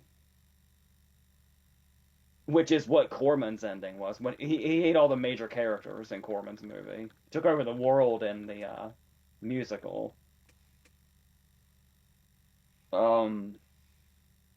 This is a good one. I like this one. Does anybody else have thoughts? I'd edge it to Audrey 2, as I say, just because I feel like the Killer Klowns would use Audrey as sort of a weapon for their own bidding. Because they know how effective Audrey would be. Because I'm not sure whether they'd work out that Audrey might just turn on them. Because sometimes they do feel a little simple-minded in some of their tactics, as deadly as they are. So I'd probably edge it to Audrey here. I'll go with Audrey 2 as well, because if you take the Corman ending and the alternate ending, Audrey 2 is one of the few entities on this list that wins. Mm-hmm. That's true. Well, we beat Killer Klowns at Horror Nights, and Audrey just beat Killer Klowns tonight. Yeah, I was pretty much on the verge of leaning Audrey, so that's 4 for 4. Yep. So next, Victor Crowley versus the Jaws Shark. So, as our resident hatchet expert, AJ, is anybody else on the panel familiar with Hatchet? Not really. Again, I think the first one might have come out and then... Because I think there's been like 2 or 3 films, but I think the others would have gone straight to... I want to say DVD? Well, this is unfortunate because it's funny. Victor Crowley lives in a swamp, So he's like near. I mean, not that sharks would be there, but he's near water, which is funny. Yeah. Sure. And I guess it's one of those ones where Victor Crowley's great as like we were saying about Harry Warden, where it's a typical slasher setup, but it's kind of like Pumpkinhead in a sense where he's got a tragic backstory, but is very vicious and his kills are what. One thing Victor Crowley has going in his favor that I don't think hardly any of these people do is Victor Crowley has a kill that made me feel like I was going to pass out when I saw it. Where he cuts at the end of Hatchet 2, he cuts Tony Todd in half at the waist and then picks him up, his top half up by the exposed spine, and rips all of the skin off. And when I saw that, I thought I was going to faint for a second. So now that we're kind of giving Victor Crowley his flowers a little bit, what Spielberg was able to do with instilling fear into audiences everywhere while barely showing the threat, using music and camera work, and then having those moments where this animatronic that does look like an animatronic actually is threatening and like holy shit cinematic and like classic and iconic and everything. I think we can say the shark. Considering how average the actual animatronic is, the way it's just conveyed like Robert Shaw's fucked is very well done. And you know, the fact that it made Michael Caine make a god-awful movie, but then he was like, yeah, but it bought my house. So, that's the legacy of Frank the Shark, or whatever the hell his name was on set. Bruce. Frank. I don't know. Frank the Shark. Sounds like a mobster. It does. That might be Frank the why. Shark. Oh, fuck, it's Shark Tale all over again. Son of a bitch. Won't be no Frank the Shark in New York this season. Or will there be? I'll go with Frank the Shark for two reasons. The first reason is the scene where Roy Scheider's throwing the chum in the water. The shark pops up is one of the most awesome scenes in movie history. That's an awesome reveal. And second, the shark kills a child, which there's a lot of entities on this list you can't say that about. Very true. Yeah. And the eating of that child gets Roy Scheider slapped. Yeah. Even though Roy Scheider didn't do anything wrong, she should have slapped the mayor. Yeah. What some people would argue it should be the mayor that's on this list and not the shark. To be fair, I think I've just realised Frank the Shark is what's going to happen when Asylum Films makes the Frankenstein shark film. God. Hold on. Let's write this down. Frank.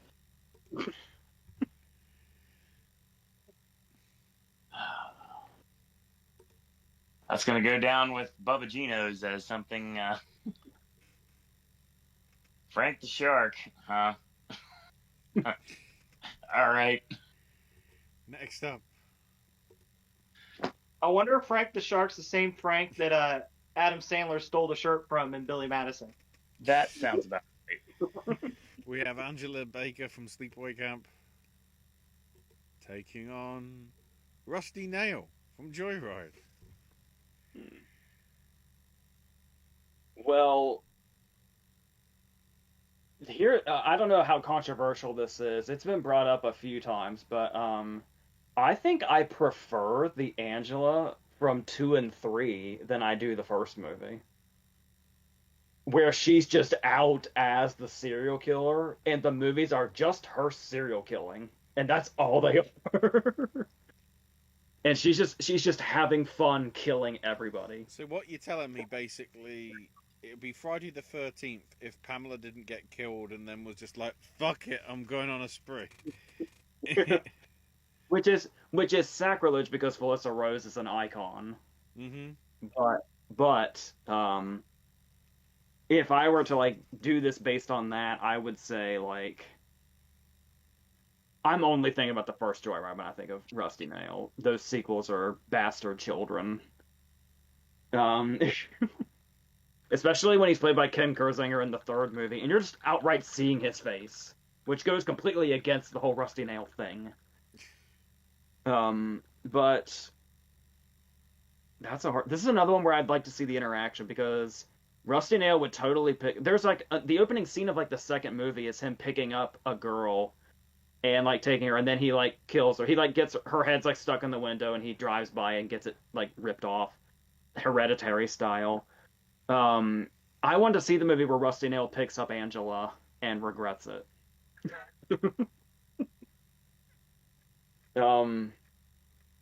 So I love Joyride's like one of my favorite thrillers probably, and it's a really cool, really threatening character. Just him saying stuff like "your tail light" can be really threatening. Shout out to Ted Levine for this quite a bit. But as far as like really having fun watching a character, I might lean Angela. But like I said, that's kind of based on 2 and 3, which might be sacrilegious, but I don't know. I might say Angela. However, I'm saying sort of it's one-sided when I think she'd stand more chance, sticking with the theme of at least Rusty Nail and Joyride. She'd had more of an actual fight with the truck from Duel. Because I feel that's the same premise as what Rusty Nail kind of is.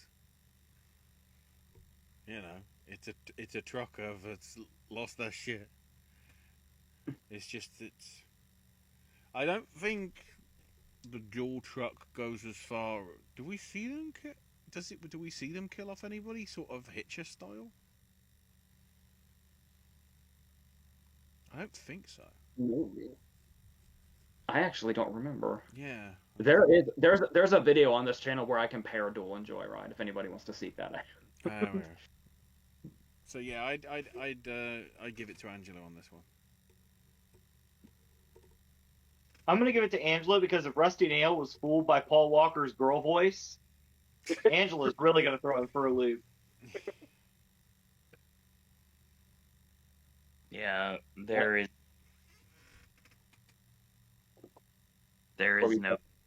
no competition here.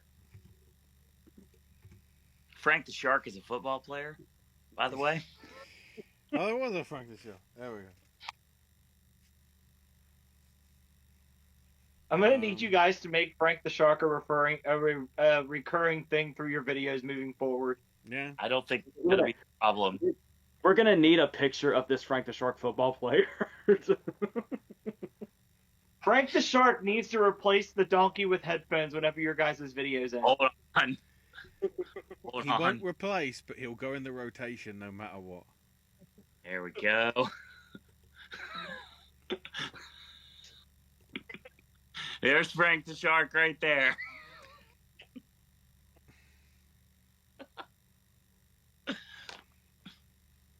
We'll put him up again at the end.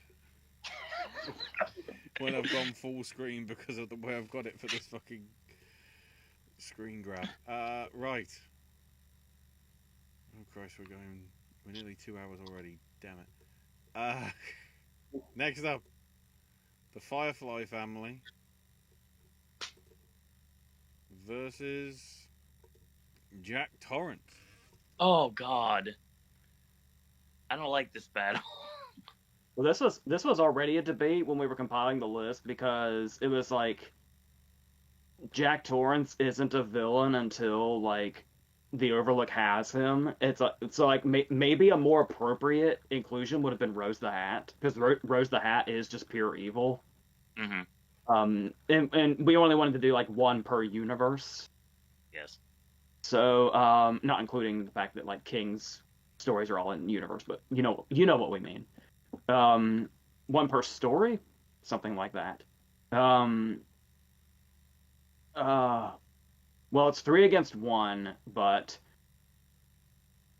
Jack is part of a bigger picture with the Overlook itself.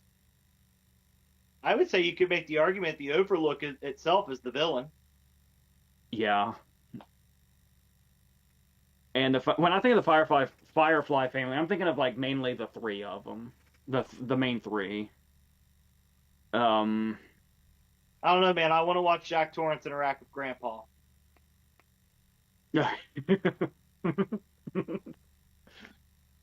Oh, God, this is another one. The Firefly family for Otis alone. Yeah. Yeah. This is another one where I'm like struggling. Do you have a take, Ashley?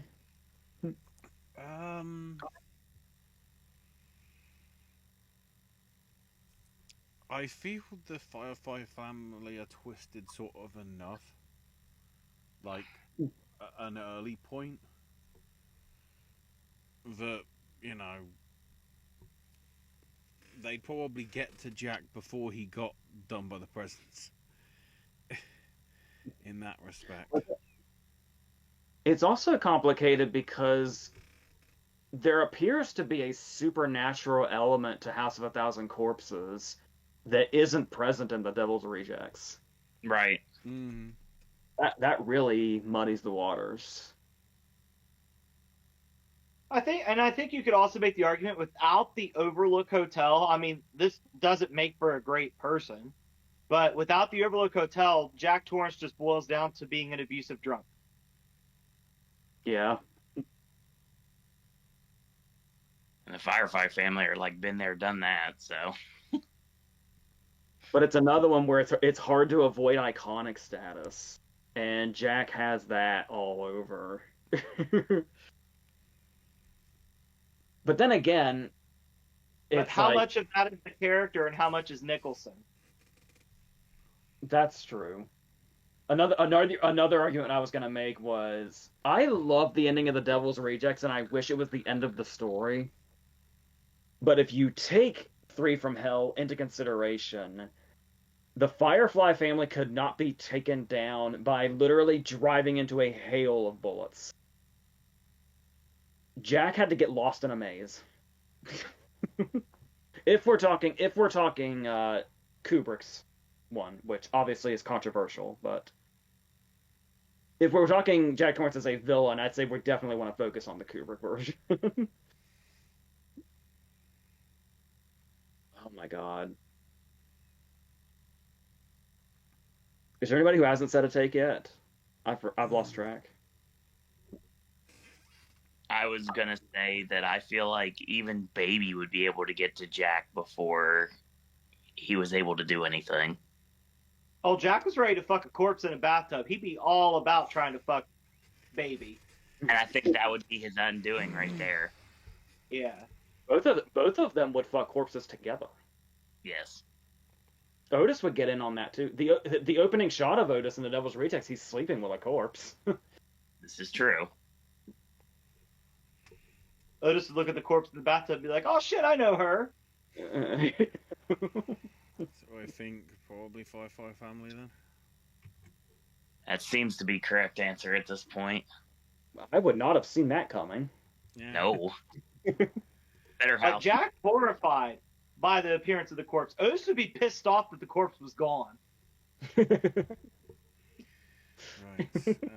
Also, better house. He'd just be standing in room 237 yelling, "Oh, what the fuck!"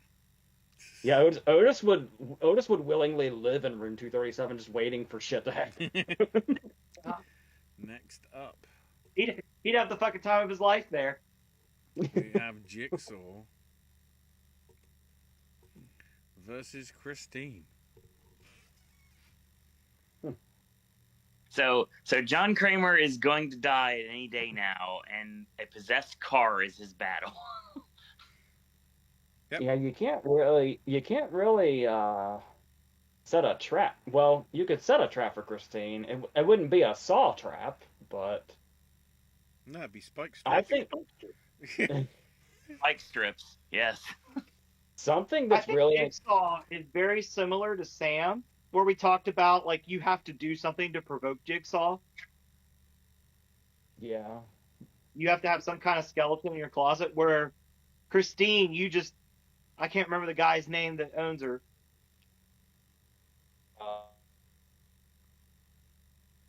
Not Old Man Marley, but Arnold? the one that gets it from Old Man Marley. Arnold, yeah. You just look at Arnold the wrong way, and you're, as Vincent Vega put, a fucking grease spot. And the fact that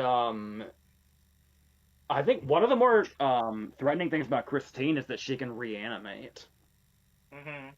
That's like she's basically unstoppable, to the point that the movie like teases the idea that she can even come back from being cubed. Yeah. But I don't think we need to overlook the fact that Jigsaw can have a pretty far reach. Yeah. He's very Jigsaw, you can be undone by Jigsaw with about the same degrees of separation as, I can't believe I'm making a second reference to this character, but about the same degree of separation as Dark Helmet from Lone Star.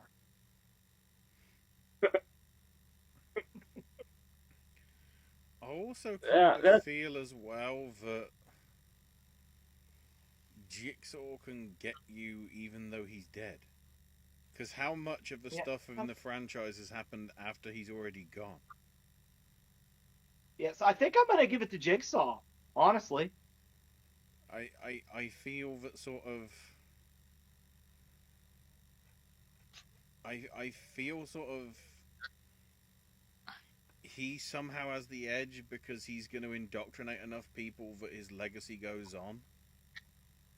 Even if it is other people doing it rather than him. Which could outlive Christine because we don't know how much regenerative she is over time. There is another scene I have to shout out. It's the scene where the gas station blows up and Christine drives out of it and chases the guy down the street wall on fire. Which is this one's hard because I feel biased because Christine's another one of my favorite horror movies. Ever since I got the Blu-ray, I watch Christine all the time. But I can get the Jigsaw arguments. I think I might know where Owen's gonna land, which should end this debate. I really think at the end of the day, John Kramer is very unpredictable, and he has many minions that can do his bidding for him and have done so for years. I have a feeling that would continue. I'm good with this because I can keep my Christine vote and we can move on. So I'm happy with this. Next up, we have the Ghostface Killer. Oh no. There's my MVP. That person. Valak. Oh, that's easy. Okay. I think I want to be careful what we say here because I'm pretty sure my brother still hasn't seen Scream 6. But Correct. But the idea that Ghostface is a different person every time, I would say, is an asset. Extremely. And it makes that's kind of what keeps one of the things that keeps the franchise alive, I think, is the idea that every Scream movie you get the same iconic visual, but it's a new mystery, which is very appealing. That being said, I do think that Valak was like instantly iconic as well, and it is a terrifying image. I guess the biggest argument on Ghostface's side is the fact that the Scream franchise is still very, very strong so far. And Valak was kind of very much watered down by the Nun movies. Yeah, I hated the Nun movies. So Conjuring 2 Valak is peak. Well, yeah, Conjuring, that's why. And incredible. And like I said, this terrifying character that's just etched in your memory forever once you've seen them. But yeah, all the things we said, I would lean Ghostface. Yeah, I feel I'll go Ghostface. Ghostface as well because, like you said, it's a different person every time, so it's a different motive every time. Yeah. Yeah, I feel sort of again Ghostface is sort of Ghostface because of it being a different person, and as you say, different motives means, you know, you never know when you're sort of safe more than sort of, oh look, it's a scary nun. If anything, Annabelle's more upsetting than Valak, I would say. I think the monster on top of the cabinet in the first Conjuring is the scariest thing to come out of the Conjuring. Yeah. Oh, I forgot about that one. It became so diluted that I forgot that The Conjuring 1's a good film. Dude, the Conjuring 1, like my heart was racing in the whole theater. Like, I didn't go to the Conjuring 2 because of how the Conjuring 1 made me feel, and I had chest pains that morning before everybody I knew went to see Conjuring 2, so I watched Force Awakens instead. The irony is, for me, I think I saw it as like a free student preview or something like that, and whatever. Because somehow I had access to the thing, I can't remember why, but, you know. I saw the first Conjuring and was like, you know, I really enjoyed it. So as soon as the sequel came out, I vehemently didn't want to watch it because I was like, so if this is becoming a franchise, whether it's this film or some other film in the future, they're gonna fuck it up. I'm not gonna give a shit about this franchise. So I haven't properly seen any of the other Conjuring films. Maybe apart from I've seen bits of Annabelle, but not like the rest. I've sort of tried to avoid because I want the Conjuring 1 to be as pure as the original was. Annabelle It's creation. why I get so scared about like if all of a sudden they go there's a Babadook sequel, I'm going, oh no, don't, for fuck's sake. Yeah, I wish Hollywood would prescribe more to the adage of leave them wanting more. Oh, and another thing Ghostface has going forward is the thing we talked about. They could be anybody you know. Yeah. Mm-hmm. That's another Ghostface quality.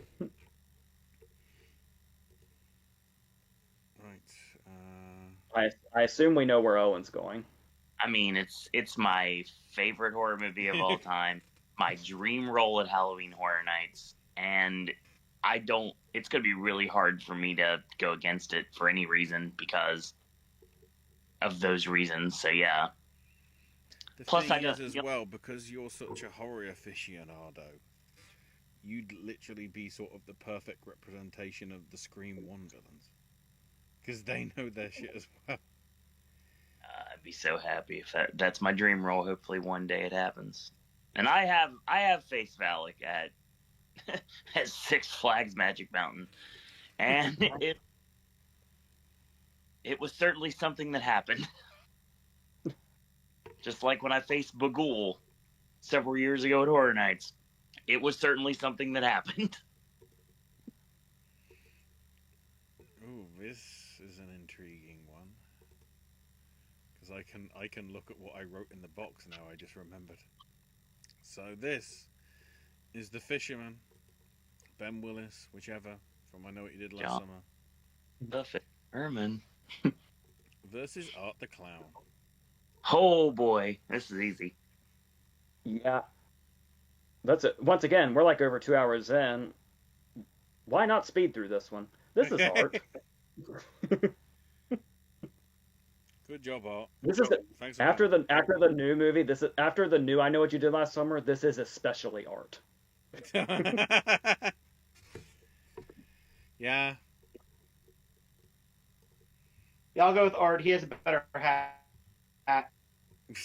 And by the time that you see this, I will have finally been able to go one-on-one with Art the Clown.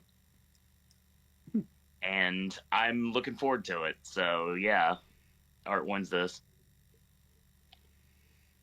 So Art could potentially be facing either Alex Forrest from Fatal Attraction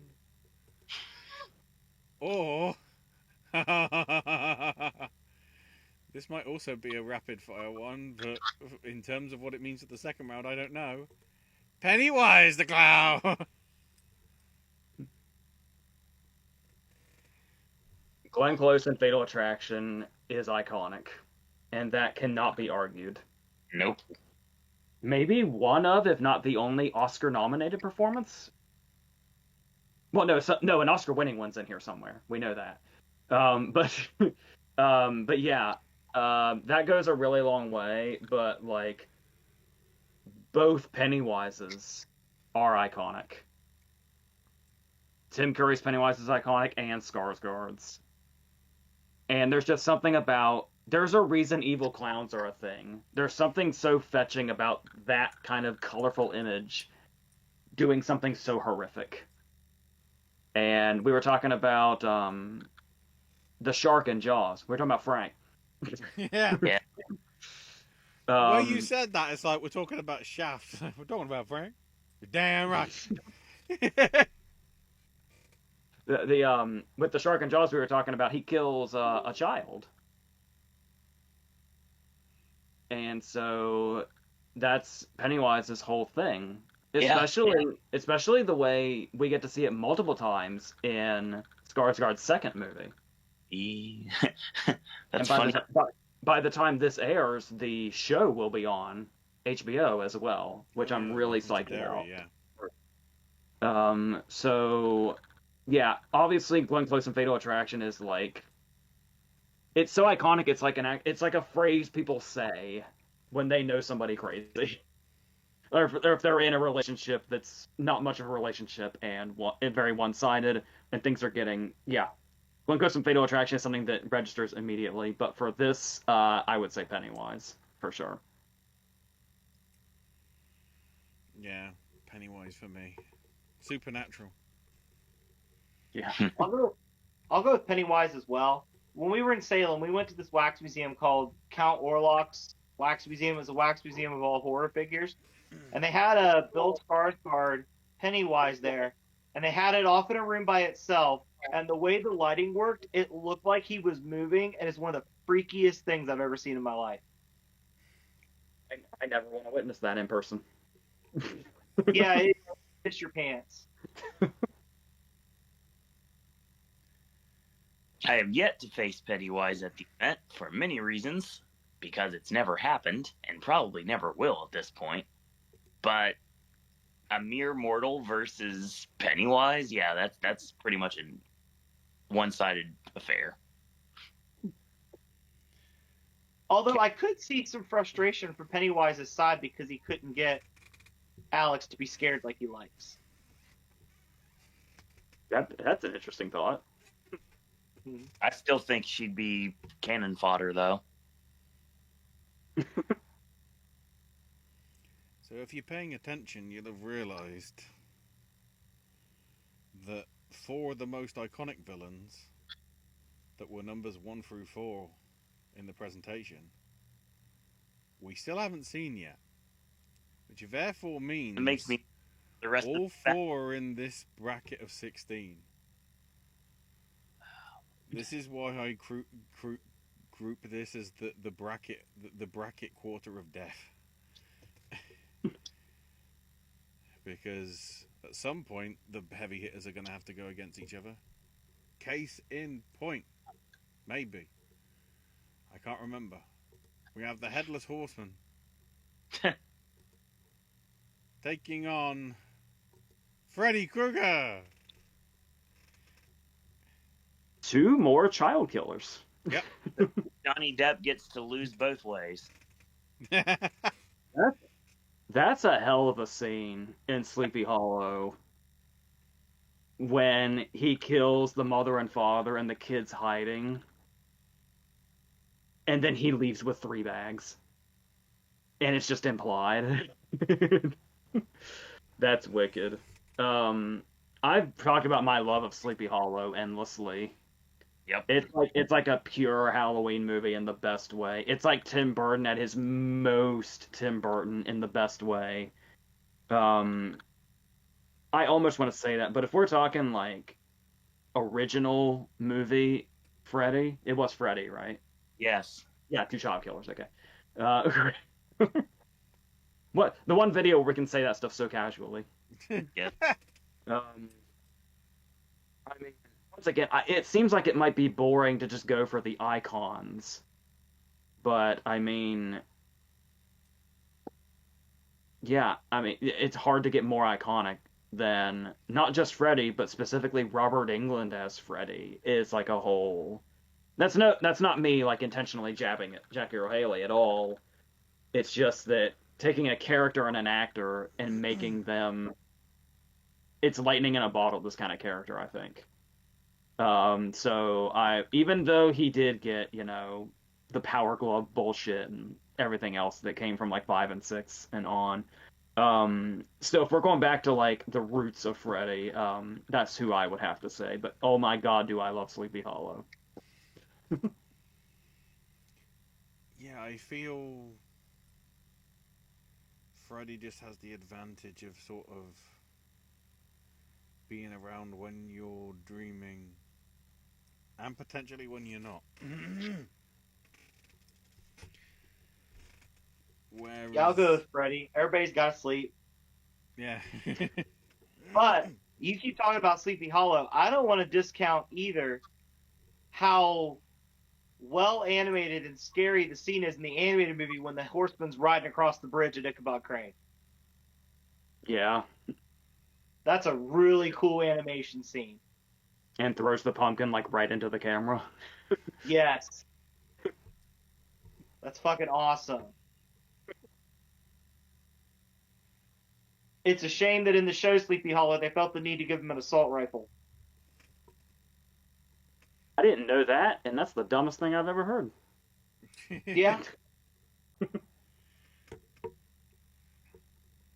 guessing Freddy the Shark for you, Owen. Yeah, Robert Englund moves on. Next up, Jason Voorhees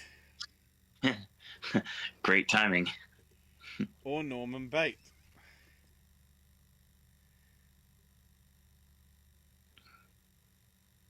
Well, Norman keeps trying unsuccessfully to rehabilitate.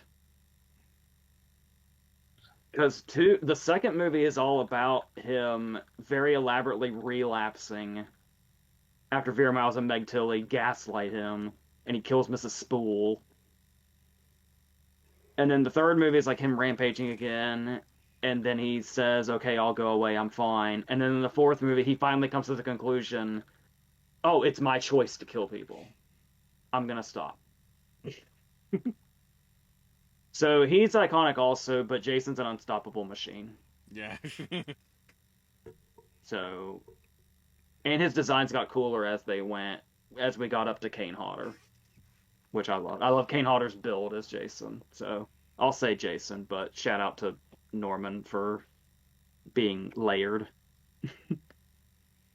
I feel the abuse that Jason went through fueling his vengeance. And because he isn't seeking any sort of, trying to get out of it at all, like Bates does, puts him on a slight advantage. Slightly. It is funny the mother connection these two have, and the fact that they're paired. Yeah. I'll go with Jason because while he wields a weapon, he certainly does not need to use that weapon to kill you. Yeah. Like he's for a hulking back from the dead monster, he's quite creative. To me, that is still the best kill. I mean, most people would say the liquid ice from Jason X. I still say it's him getting the 2 fake cheerleaders and the holodeck thing, sticking them in the sleeping bag and just smacking them on the tray. He actually did the sleeping bag one first in part 7, and then he did it so again. It's actually a callback to that. I can't even remember that one. My one knock against Jason, I feel like Jason Takes Manhattan was such a wasted opportunity. And would you say it's embarrassing that the only person that's ever been able to successfully kill Jason is Corey Feldman? I don't know. Corey Feldman had a hand in taking David out too. Yeah, a little bit, More of an yeah. information role. Yeah. Yeah, I don't think there's any shame in Corey Feldman at all. Corey Feldman was instrumental in figuring out the Burbs. Like, Corey Feldman's pretty important in a lot of movies he's in. Yeah. I'm So I don't sorry, think it's embarrassing. I would dare say it's almost an honor to have Corey Feldman as part of your demise. I'm sorry, Corey Feldman. I didn't mean. Considering the music career that came on from him, no, he's tortured us enough. Yeah. The comeback king took them down. I mean, it's already given Owen, but do you wanna make it a clean sweep? Or... Yeah, Norman can be pretty persuasive, but you can't reason with Jason. Yeah, sometimes you feel like having sandwiches and milk in the parlor, and that might lure you in. And as he's currently doing the next couple of nights on both coasts in Jason Universe, he moves on. Can we also, real quick, just shout out the moment, I think it's in the third Psycho, when he's performing taxidermy with a spoon, and then he uses the exact same spoon right afterwards to make peanut butter and crackers, which he then eats. That's the real psychotic thing he did. Yeah. No, that's fair.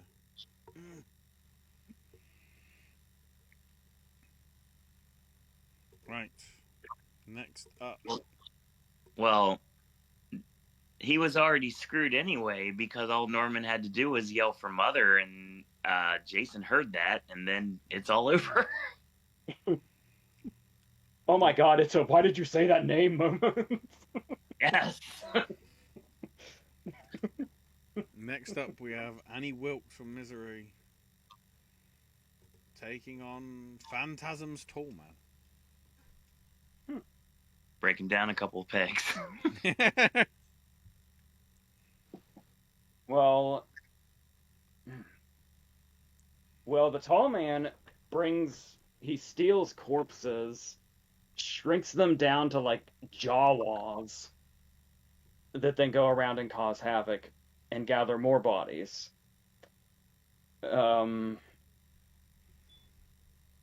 Annie's history is just as scary as what we see her with Paul.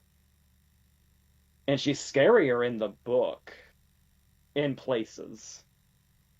And she's more brutal. Like, she kills a dude with a lawnmower, and she hacks Paul's foot off completely. But a lot of people say the hobbling is probably more psychotic.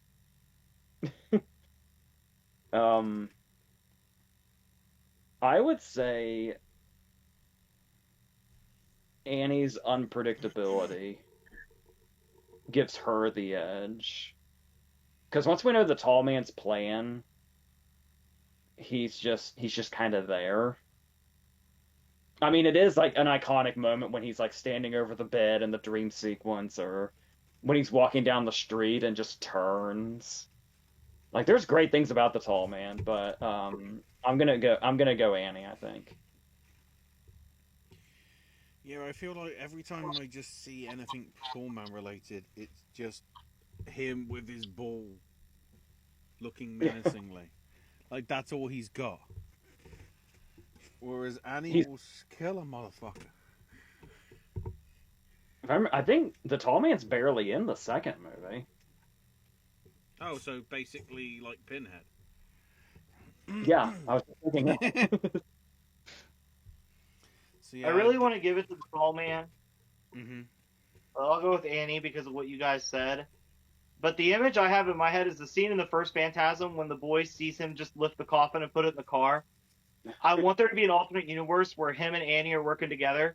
And as he's throwing it in the car, you just hear Annie standing there beside him going, "Throw the coffin in the cock-a-doodie copter." Yeah, she could. You imagine she could push him around like that. I think she could.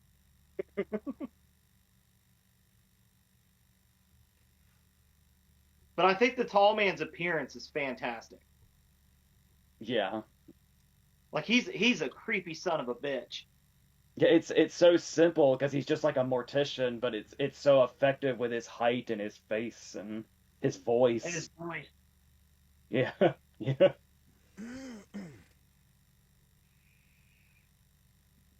Owen, you take? Annie Wilkes. Yeah, because we've got 2.5 hours in. A lot of this is going to be more quick. After we've established all the characters, we can probably rapid fire. Yeah. Luckily, we're nearly through it. So, next up, the Critters versus Hannibal Lecter. You fucking eat them. End of story. Hannibal Lecter. Well, the thing about the Critters is in the second movie, when they can get together and make a giant ball that rolls around. And like there's the moment that's etched in my brain where the guy's like laying down face first and they roll over him, and after they roll over him, just all of the skin on his back is gone. They're basically like little can openers. Yeah, but Hannibal opened up a... Was it Hannibal that opened up a guy's skull? Yes, Ray Liotta's. Yeah, I'm trying to remember. Because I wasn't sure whether it was him or one of the various other serial killers that are in those films. The Critters are great and fun and very, very lethal. Like, let's not underrate how lethal the Critters are. Mm-hmm. But based on the psychological aspect, I would say Hannibal. Yeah. Chris? I'm gonna go with the Critters because they'll straight up kill you, and I'll use the expression because he's a cannibal. Hannibal likes to play with his food a little bit too much. Owen? Hannibal Lecter. And that means he's through 3-1. So the last... I love that Hannibal went up against the Critters and it wasn't a clean sweep. Alright, let's see if the next one's a You're clean welcome. sweep. So we have 1984 Terminator versus 1666. Well, no, I guess 17 something Terminator. John Carver.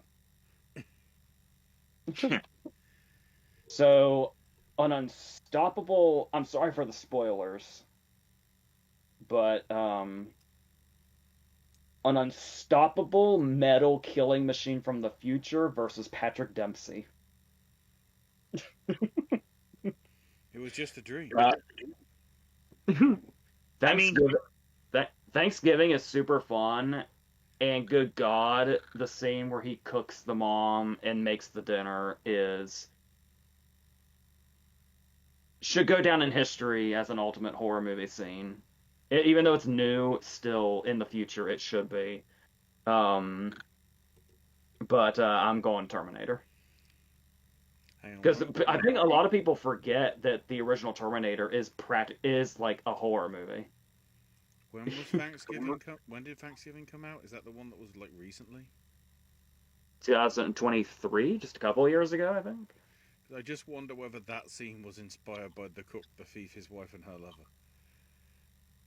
It's very possible. We know Eli Roth is a cinephile. Yeah. He's totally familiar with Greenaway, I guarantee. Yeah. Yeah.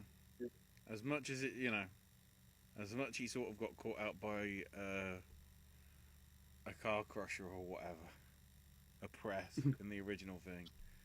I think Terminator would terminate John Carver in that instance.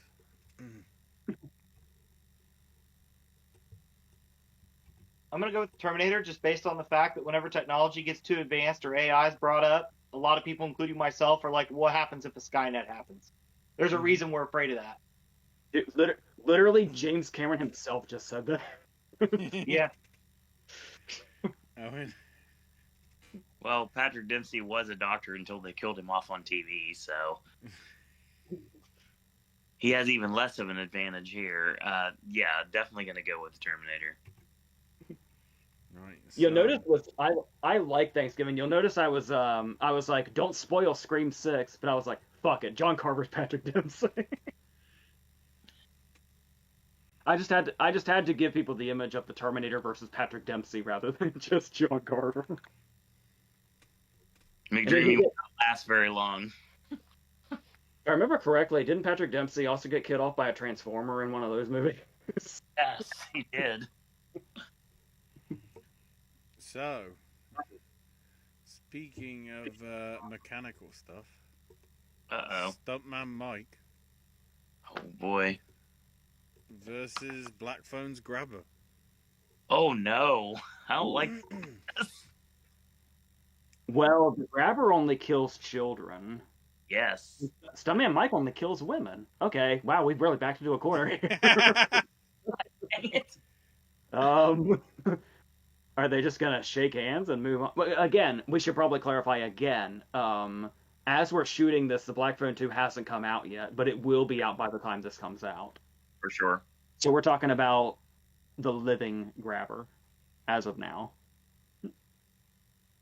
Well, I mean, depending on how you want to judge the ending of the original movie.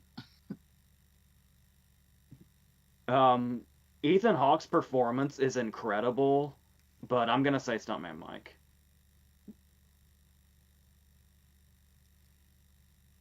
I'll go Stuntman Mike as well because his is sexually driven, which adds a creep factor. But if the Grabbers was the sexual motive, that would out creep Stuntman Mike's creepy sex motive. Yeah. It's interesting that the Grabber has those vibes, but there's no evidence of it. So, Oh. Chris, what are you saying? I heard the other day there was a cut scene from Death Proof where after Stuntman Mike kills the first set of women, there was originally a scene of him jerking off in the car while it was upside down. I've heard that, and I'm gonna be honest, I'm glad it's not in there. Me too. I like that it's implied. Yeah. Doesn't make me want to think about Crash any more than I already do.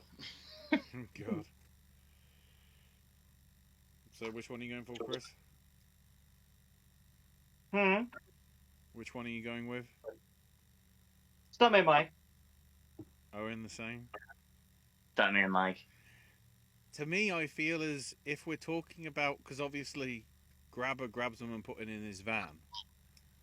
Stuntman Mike will fuck the van up. He'll wreck the He's van. got a better car. He'll 100% wreck the van. Yeah. Just for fun. So that's why it's like Stuntman Mike. It has to be. And then for the final, to get to our final last 16 match. I know who's coming up Sorry, soon. last 32. Michael Myers Oh, please don't do what I think you're about to do. versus the Candyman. Oh, well, I know who's in the Ooh. last one. Both of those have such special places in my heart. Because Halloween's my favorite horror movie ever. The morning I saw Halloween for the first time, it was very early in the morning, is when I fell in love with slasher movies. But like I've said, as weird as this sounds, Candyman, the original Candyman is like a comfort movie to me. Like, it doesn't even really creep me out. I just like watching. I love watching it. And I love the character. And I love the character's background and all that stuff. But I feel like it's going to be hard for me to not fight to get Michael Myers to the end. I'm just going to say that right now. So the only way Candyman would lose this quickly for me is in this scenario where he'd be up against Michael Myers. So that's what I have to say. Yeah, just because of, I guess there is supernaturalness sort of to both of them, but I feel it's more with Myers because it feels like he's got out of way more situations than he should have done if he was normal. Maybe it's just the Shatner face. Who knows? I'm going to go with Michael Myers because not only do we see what he can do, but we have like unintentionally Loomis is serving as his hype man through the whole thing.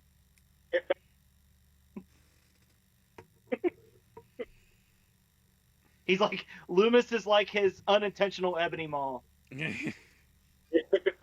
Yeah.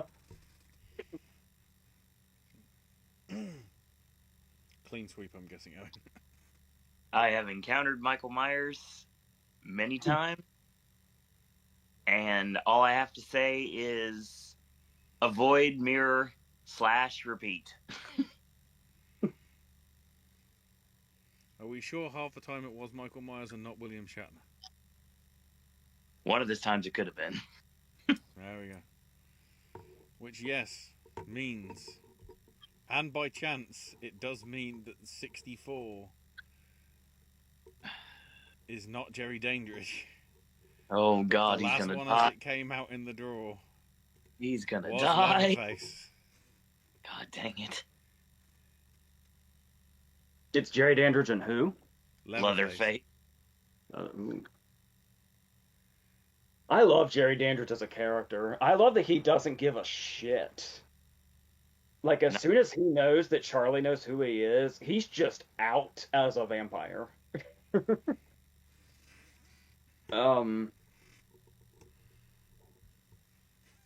But yeah. Leatherface is another one that's kind of too iconic. And I've said before that I think the dinner scene in Texas Chainsaw might be the scariest scene in movie history. So I'm gonna go Leatherface. But I don't want to sound like I'm throwing away Jerry Dandridge quickly, because I love Fright Night and that character. I love Colin Farrell's version too, but I'm mainly thinking about Chris Sarandon. Mm-hmm. But I'll go Leatherface. So, yeah. Yeah. Leatherface for me, just because I to some extent he's very much like Dandridge as well, as like he doesn't care what you think about him as long as he has his mask on. You know, he's safe, and then he can just do whatever the hell he wants. So yeah, I'd give it to him. I'm going to go against the grain and go with Jerry Dandridge. Jerry Dandridge is more intelligent, and he's the brains of his own operation.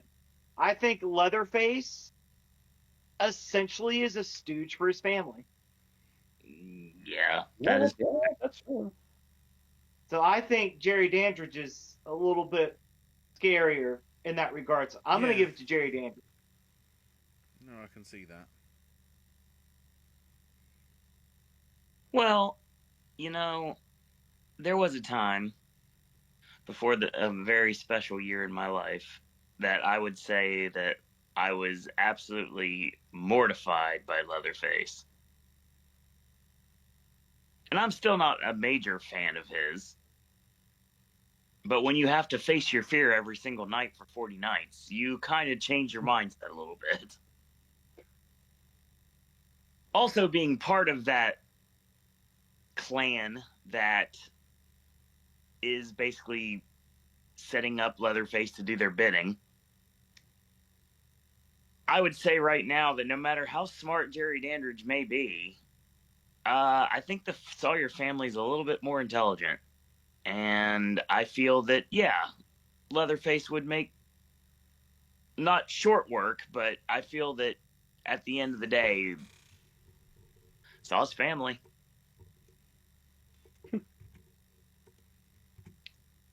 I'm glad Jerry Dandridge didn't go down without a fight. Yeah. They had to fight the entire Sawyer family to get out of it, so there you go. So for the rest of the way, do we just pick one I'd and say go? it'd be relatively quick, yeah. So, back round to the bounce. Samara from the Ring franchise versus Dracula. I would go Dracula. Yeah, I'd just about say Dracula. I'll go with Samara. Dracula. 3-1, Dracula goes through. Now we've got Pumpkinhead versus Hocus Pocus's Sanderson sisters. Oh, wow. That's a hell of a fight. I'll say Pumpkinhead. Yeah, I'd probably Pumpkinhead without magic, I think the Sandersons. I'll take Pumpkinhead because Billy would totally send Pumpkinhead after the sisters. Yes, he would. Yeah, that checks out. I agree with this. Chucky or Creature from the Black Lagoon? Chucky. Yeah. Nobody's safe. Well, Creature's done for. Chucky. Don't fuck with the Chuck. Represent. Then this might be the one that we might have to spend a bit more time on. Jean Jacket versus the Thing. Double disqualification. They fought to the back. It's over. I feel like this would be booked like Hogan and Andre at Mania 4. Just double DQ them both and get them out of there. Exactly. I will go Jean Jacket. I'd kind of go the Thing. I'm going the Thing. Jean Jacket. Oh, there we go. That's why I've said it was like this is. Okay, I put him on my. I think I can convince you, AJ. I picked the Thing because the Thing could possess Jean Jacket. I said that already. Well, okay. I was gonna go ahead and lean my vote because, like I said, when we did our top 15 villains list of all time, I said the Thing. So I'm willingly can shapeshift my vote back into the Thing. I feel as well, if the Thing sort of became Jean Jacket, I don't know what Jean Jacket would think. Whereas the Thing would just go, "I'm killing you, bitch." It's like It would absorb itself if that's what happened. right. Pearl or the Invisible Man? Who was the first one? Pearl. Pearl. Pearl or the Invisible Man.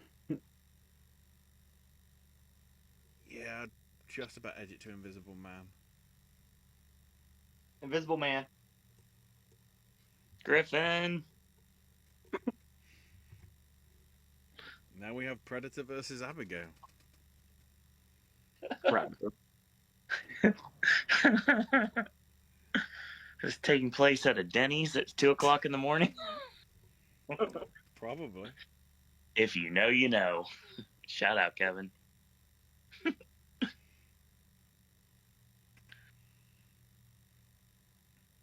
I said Predator. Anybody else say that? I'd have given the edge to Predator on that one. Predator, but I'd love to watch those two fight. I think Abigail's faster, but I think Predator might be more dangerous. Just barely. I'm trying to remember where. I know vampires don't have reflections, but I'm trying to remember if they have heat signatures that the Predator just be like, yeah, turn on the heat viz. Although I still would be like, it'd be nice to see Dracula take on his daughter in the next round, but that's not happening. I would think they don't have body heat. I wouldn't think. I don't believe so. But then, would Abigail's keen sense of sight make Predators invisible? So Owen's dream is coming true when we get to the last 16. Next up, Xenomorph versus Lost Boys David. I hate to do this to David, but I have to say the Xenomorph. Xenomorph. Yeah. Xenomorph. Xenomorph as well. Not the Predator, that's the wrong thing. No, that house sucked, Ashley. Don't remind me. Well, don't worry, we might be getting that in a minute. That house Gremlins versus Babadook.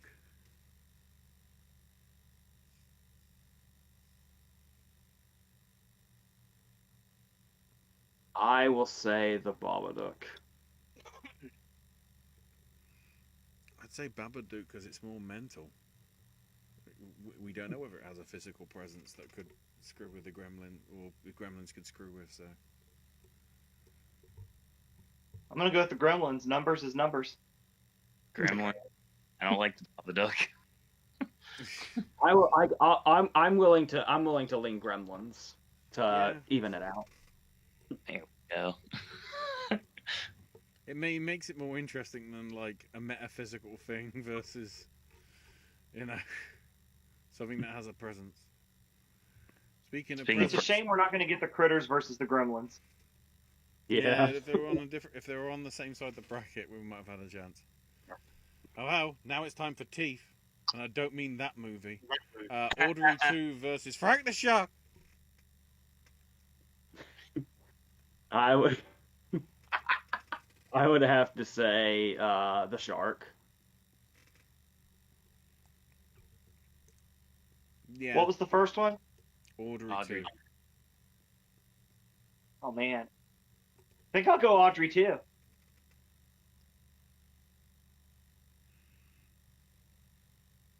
Ashley? I'd kind of go Audrey 2 as well. Because if it got big enough, it would be Godzilla. It'd be like, oh look, sea creatures, yum. I'm just gonna get it close to the water and it's all over. They're going with the shark. Oh no.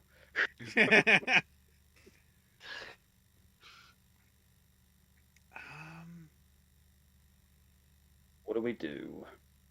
I think Audrey 2 could eat the shark easier than the shark could eat Audrey 2. Depending on if there's water involved.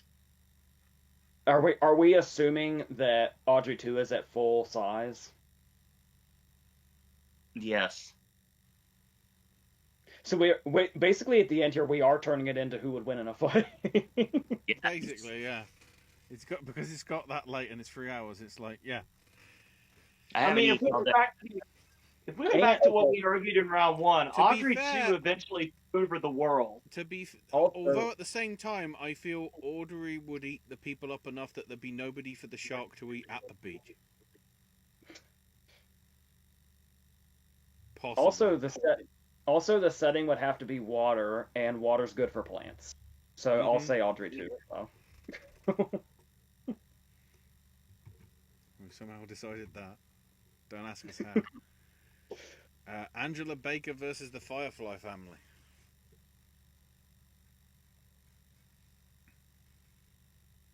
I will go the Firefly family.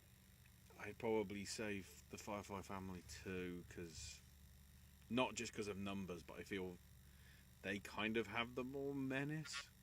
Even though some of Angela's kills in the later ones, from what I understand, are fucked up.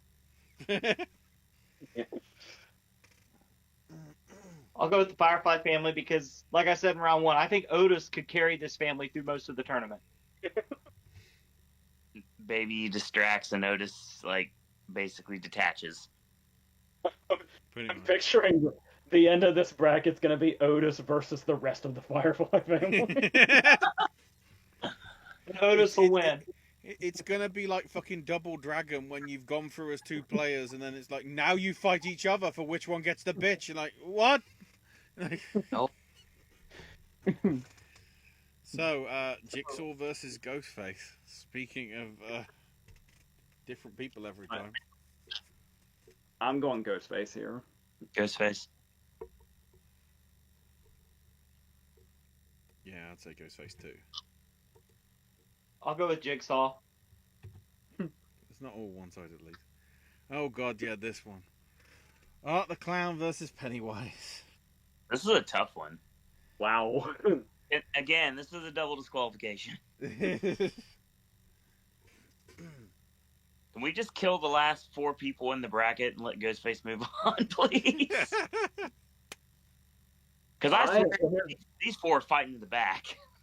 Okay, I'll say this. Art has earned his iconic status. Agreed. No question, Art has earned his iconic status, but I think I've got too much of a soft spot for Pennywise that I have to say Pennywise. Because I grew up reading the book and with the Tim Curry one, and then the Skarsgård movies are just that first Skarsgård movie is one of the better horror movies of the last I don't know if I want to say decade, but I kind of do want to say decade. So I'll say Pennywise for me.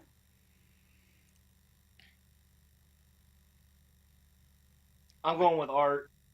Yeah, I was gonna go with Art as well because, I mean, he doesn't just pick on kids. He just picks on whoever the fuck he wants to, you know. And I know we're not going by like if they were one-on-one, but if you did put him in that scenario, Pennywise can't do anything with art because Pennywise thrives on fear, and there's not an ounce of fear in art. That's true. Yet. We haven't seen 4 yet.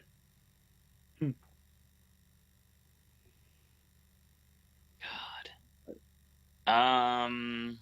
Well, they're both supernatural.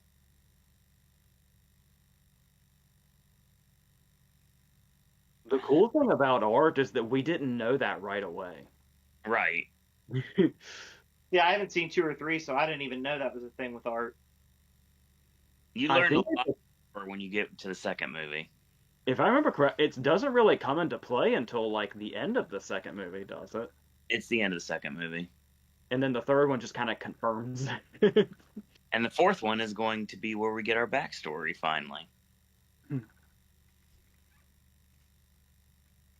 Oh, God, this is tough.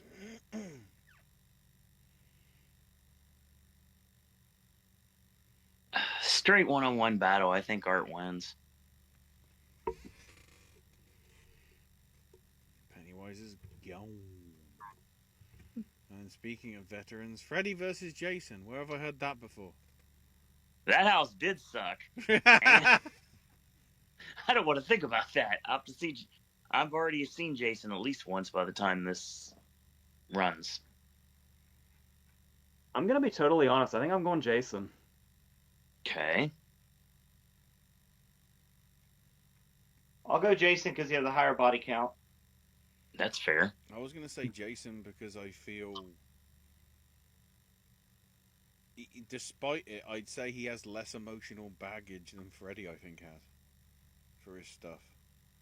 Well, overall, weirdly enough, I would probably pick Freddy, but at this point, AJ, you probably waited this entire bracket for me to say it. Jason fights the good fight, so yeah. Next, we have Annie Wilkes versus Hannibal Lecter. Oh, God, that's a psychological battle I would love to see. By the way, 2 Oscar-winning roles, and they won in consecutive years. This is crazy. I'm going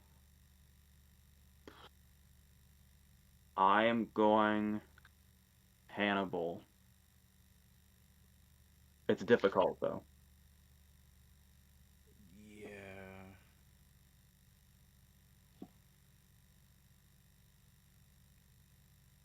I feel Hannibal is the one that would... I'd go with Hannibal just because they take pleasure in it more than Annie, who sort of does it more out of obsession. It's not really an enjoyment; it's a craving.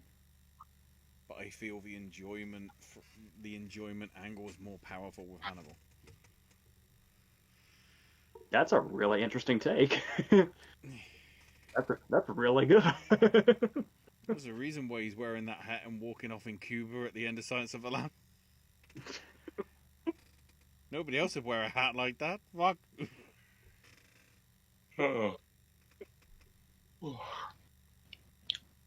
I'll go with Annie.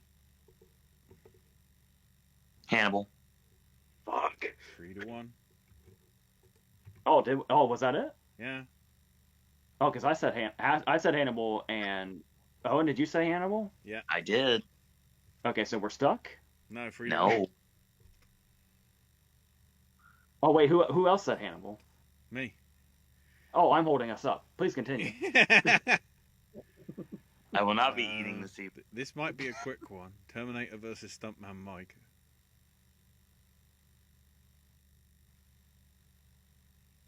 Terminator survived a truck explosion, but can be crushed.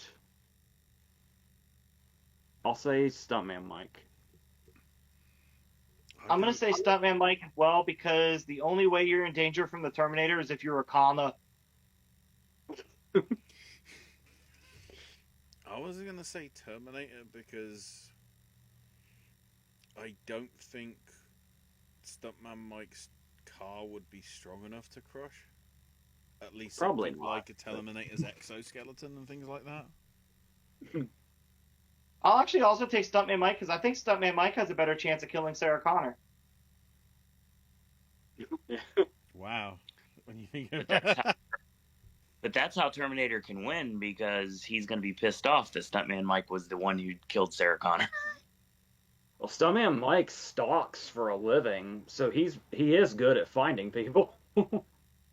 He wouldn't have gone to the wrong Sarah Connor 3 times. Nope. He would have killed the wrong Sarah Connor 3 times. He would have seen a picture of Sarah Connor, wanked it, and then gone and killed her. Or no, killed her, then wanked it. He would have killed all 3 Sarah Connors, but it would have been on purpose. Yes. Yeah. Oh, and you technically are the casting vote, so.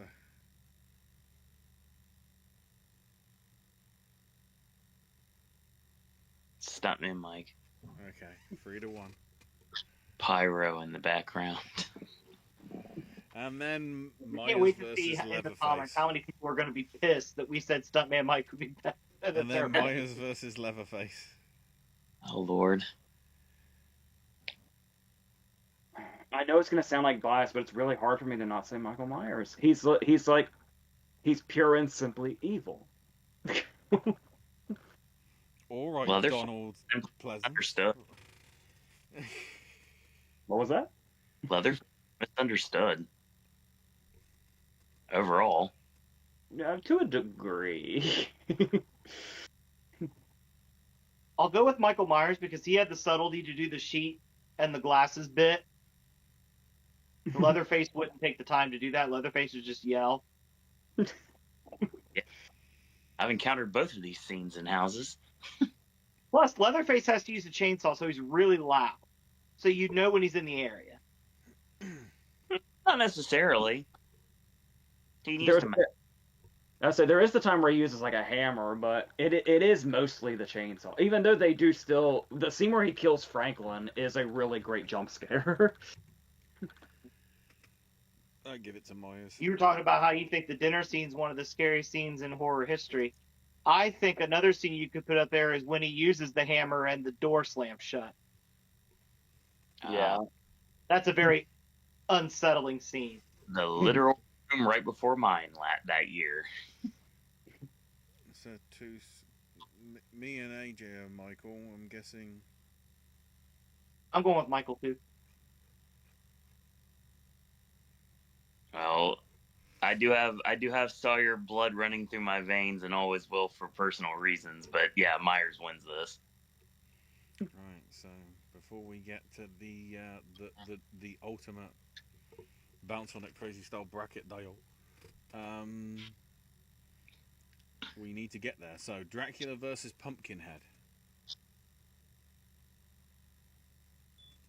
I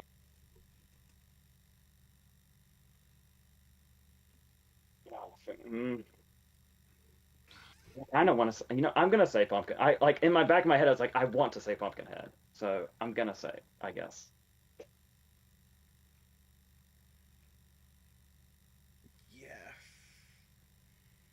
Yeah, I just kind of feel, Pumpkinhead might sort of have the advantage to some extent as well. Again, because Dracula isn't... I feel Pumpkinhead being the more supernatural of the two.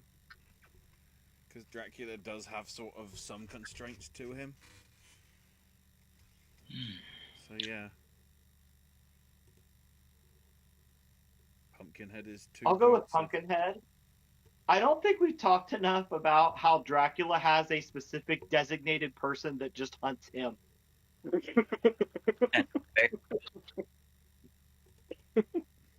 Like, that's someone's occupation.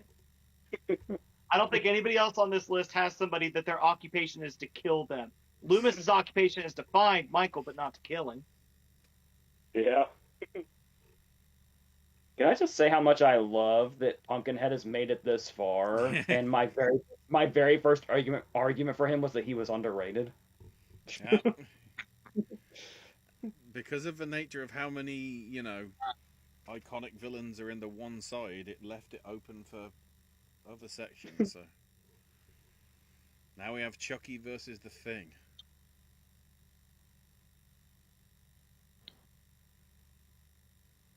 Like I said, I have a soft spot for Chucky, so I would say Chucky. But if everybody else is gonna say the Thing, I get it.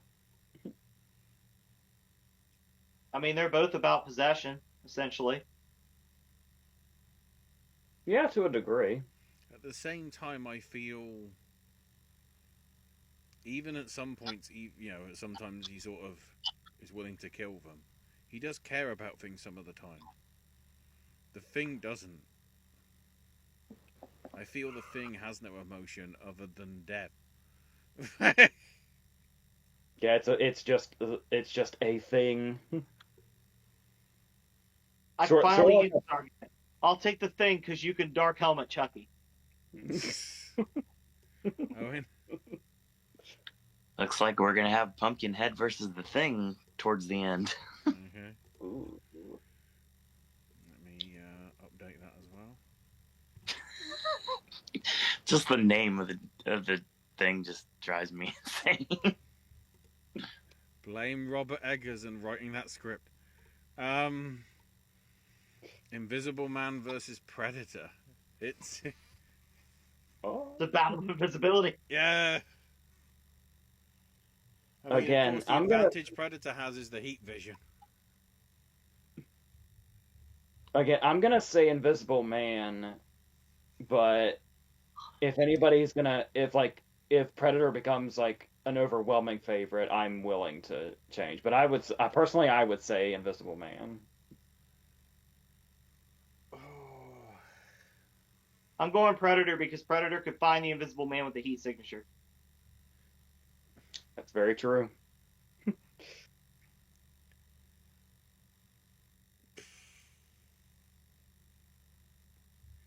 Yeah, just because of it's a shame just because of that alone. That puts Predator through. Probably, unless Owen wants to say otherwise, because Invisible Man would be the more I'm going to say intriguing, but We already had to deal with one of the worst mazes in a battle. I don't want to deal with another one of the worst mazes in a battle. I'm going with Griffin. Oh no. I'm going to make the argument for Predator that Predator can do everything the Invisible Man can do, but more brutal, with better technology, and with even less regard for human life. Okay. I'll go Predator.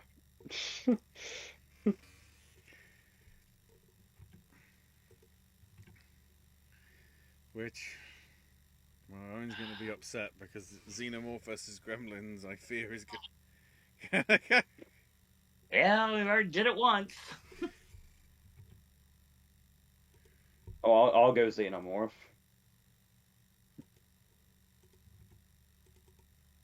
I'll also go with the Xenomorph. You can think of multiple ways to stop gremlins. The Xenomorph, you really have to get creative to make sure that you're not killed in the process. Yeah. Yeah, I have to give it to that, sadly. Yeah, my dad's favorite gets to go through the next round. And just copy that in.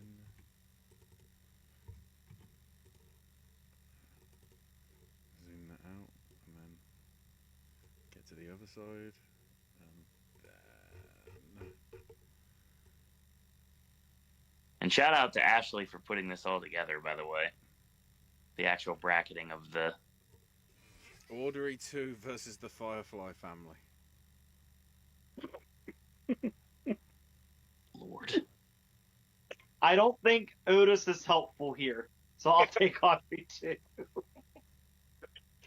I think Otis has met his match. Because Otis is running up first and getting his ass eaten. I don't know. But I want to be at the scene where Otis first sees it, just goes, "What the fuck is that?" At some point, I do feel the Firefly family would go through a vegetarian phase. And I think they could. So weirdly, I'd say Firefly family. I just imagine Audrey 2 eating baby and Otis just, hey, fuck you. Yeah, just get a beer, Molotov cocktail it, order he burns. It can't be overstated that in the real ending, Audrey 2 and all the other planets take over the world. Yeah. At least the city. But I think it's implied it's the world. But is Otis in that universe? Well, okay, here's the thing, is in that, okay, so the Firefly family uses, like, blades and guns. So let's say they're using guns in this scenario. When you watch that alternate ending, which I consider the real ending, A Little Shop of Horrors, the entire military is there firing, and and it doesn't work. So by the time I agree with Alex' assessment that Otis is running up with the Molotov cocktail.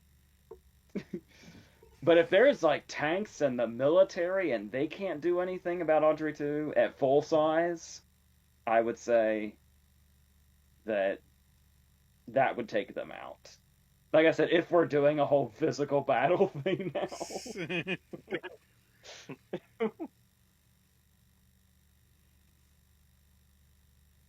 Owen? Do we want to say the Firefly family? I mean, the Fireflies, if you take out the one-on-one battle aspect and just threat to humanity, the Firefly family's more mobile. Yeah. Because as long as you don't beat Audrey 2 can't get any further than the pot. Yeah. I'm willing to go the Firefly family. Owen? I was thinking it would come down to Captain Spaulding's chicken.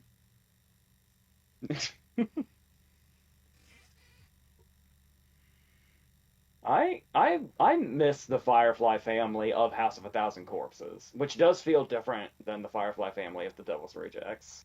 Mm-hmm. Especially that unforgettable DVD menu, speaking of the chicken. So are we going with Firefly family on that one? Sounds like it. Let's do it.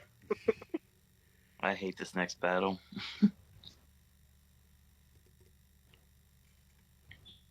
Oh, yes. Zoom that. Ghostface versus Art the Clown. Art. Ghostface.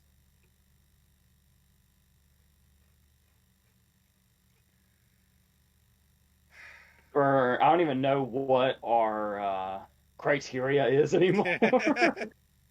I like this better than this. Criteria, damn it. I will say God damn it, man. I'll go. Fuck it. I'll go Art. Sure. Payback for me knocking Pennywise out of the competition. Thanks.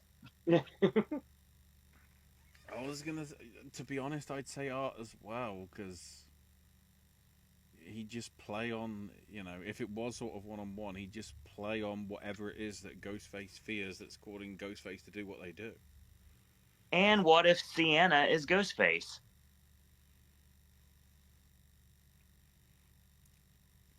Does Ghostface use the sword now? Yes. He's upgraded. He went to bloody medieval times and went, oh, that's better. Oh. Ghostface could get too wrapped up in the motive, where Art's motive is just bloodshed. Yeah, by the time they unmask, every Ghostface is so reckless. Mm-hmm. So Art does edge it. So now Jason Voorhees versus Hannibal Lecter.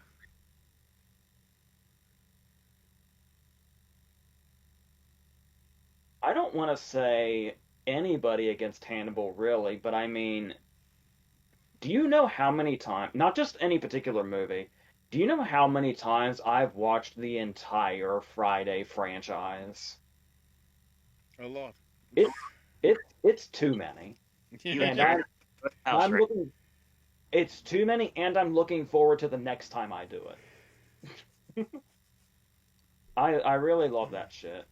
You could live the entire franchise, all 8 movies, right now at Halloween Horror Nights if you go. So, to the critics out there, especially of the time, do I go with the Best Picture winner, or do I go with Friday the 13th? Well, I considering mean, honestly, you're looking at villains and body count. I think you have to go with the slasher. I I fucking love the Friday franchise.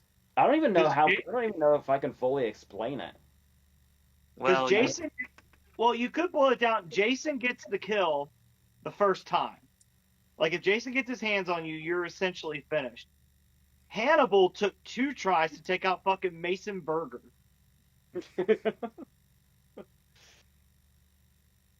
Yeah, okay. I'll go with my heart. I understand. I've made my love of Hannibal known. So I think I can shamelessly say Jason, right? Owen.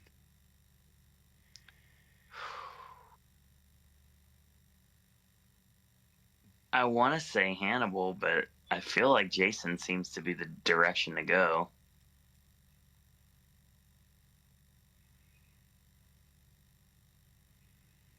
Yeah. I was I was gonna say Hannibal would sort of outsmart him. That's what I was thinking, but I was like, I don't want to cause another competition. But no, but at the same time, I think Jason isn't as stupid as he seems. I feel sort of there's more to him than meets the eye, sort of thing.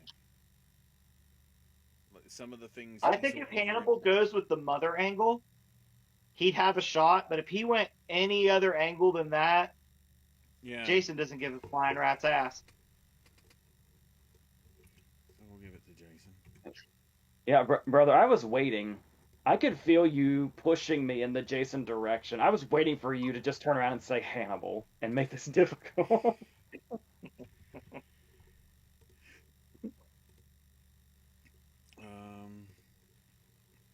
I didn't get the one from the other one. Oh, there we go. Oh, the clown. Of course it was. And then it's the battle of the mics. Mike Myers versus Stuntman Mike. This is where I gotta say Michael Myers. Myers.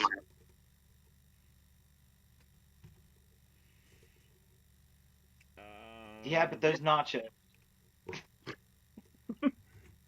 I'll go with Michael Myers. Also, shout out to Tarantino. It is a very fun concept to basically make a slasher movie, just the weapon is a car. But it's basically a slasher movie. Yeah. So now, to the full-on. Oh man, imagine if Stuntman Mike came into possession of Christine. They'd be unstoppable. The full-on Bounce on the Crazy style Deo group. Good lord. So like, I'm glad those two didn't face off because I don't think there'd be much of a fight. I think they'd just fall in love with each other. Yeah. So Pumpkinhead versus the Thing.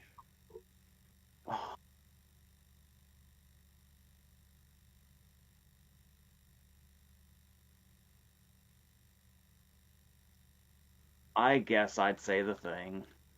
Reluctantly. I think you have to. The Thing. Yeah, I think that would have the experience. Dude, shout out to Pumpkinhead. That was a great run. And then this old chestnut. Then again, we're not talking the modern shit. We're talking OG Predator versus OG Alien. The problem is, do I feel like we already know this because there was a xenomorph skull on Predator's thing from the very first film? So I'd be okay with Predator taking this, but I think I'd give my personal vote to the Xenomorph. yeah, Screw what John Xenomorph. McTiernan was thinking. Or whoever did the script. I'd probably add Xeno. I hated that house, but the Xenomorph puppets were great. I would take Predator. That side of the It's not bracket. the direction I expected that to go. So now we've got the Firefly family versus Art the Clown. Officially- Oh man, I want to see that. I think it's finally over for the Firefly family. Yeah, Man, Otis though. Otis and Art the Clown would become best friends. because I don't know. It depends on what Art does to Baby. Oh, That no, might I give think a- Art would be clever enough that he'd befriend Otis and kill him first. Makes I sense. feel like it'd be like a warped version of Step Brothers. Like they'd be in the bunk beds, and Otis would jump on the top and go, "You like fucking corpses?" And then the bed would collapse.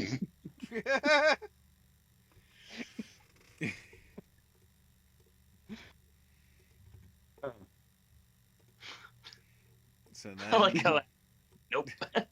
Gonna put it back. well, three of us give because you said Art the Clown as well. That way. Yeah, like I said, I mean, I have a feeling unless he would get to Baby first, because that's obviously his MO anyway, and then after that, it's all over. And then, I guess the last of the big battles that we can have. Jason Voorhees versus Michael Myers. Who went through on that last one? Art the Clown. Okay, that's who I would have taken. I got so distracted by the Step Brothers image, I didn't know if you said anything. I'm going Michael. I think the Friday franchise is much better than the Halloween franchise as a whole. Because the whole middle portion of the Halloween franchise kind of sucks. But as a character, I would say Michael.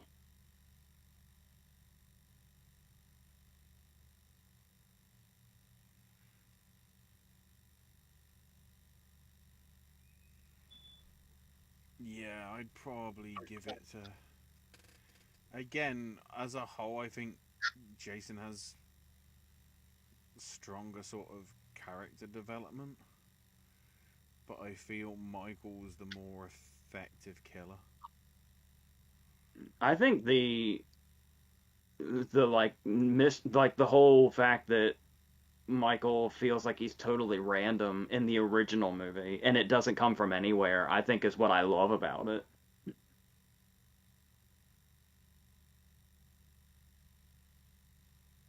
I'll go with Michael, but it's not an easy choice. It's very, very close. In the battle of my cousins, because they are literally Michael and Jason, I feel Myers is stronger.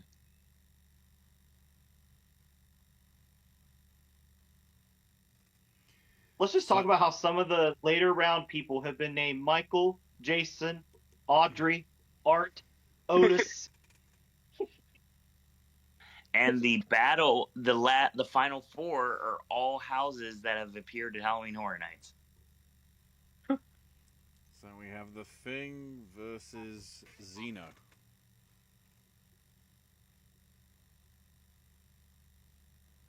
I guess The Thing.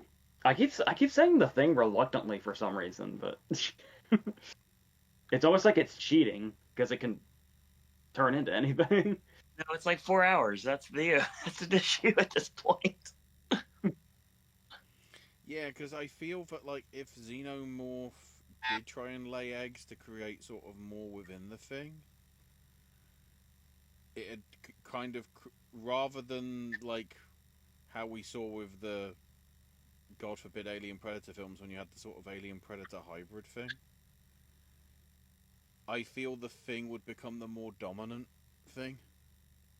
So I said Thing too many times and getting confused. The Thing would be the more dominant of the pairing, and I think it would overdo it.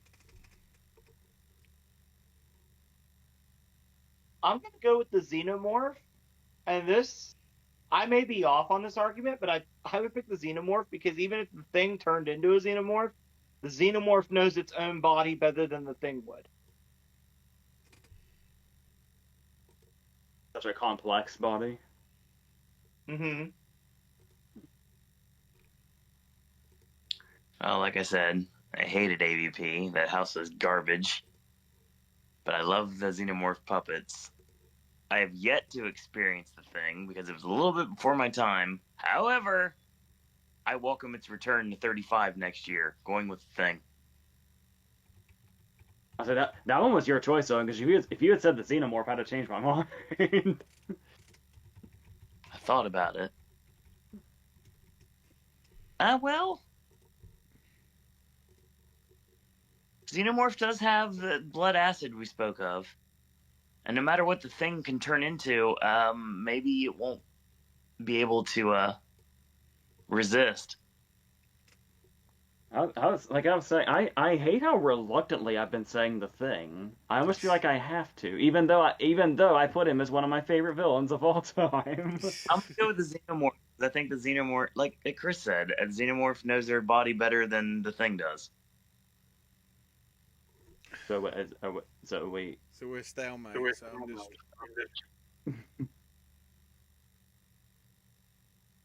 I'm just... I'm willing to go Xenomorph. Certainly, I could see it edge it. It depends whether if it wasn't a direct battle, whether the Thing would be affected as much by the alien blood. I know who's winning this battle. So, there we go. That's not what I fucking copied. Xeno. That's also not what the fuck? Can I copy that? That's still stupid. Have I got to copy it from...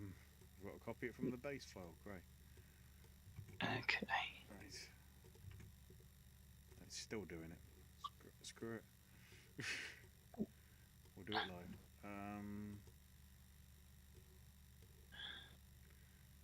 Right.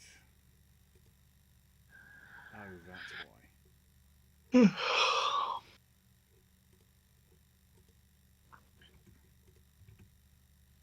Right, so Art the Clown versus Michael Myers as I try and get that sorted.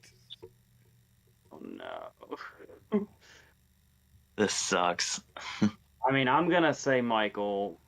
You guys fight it out.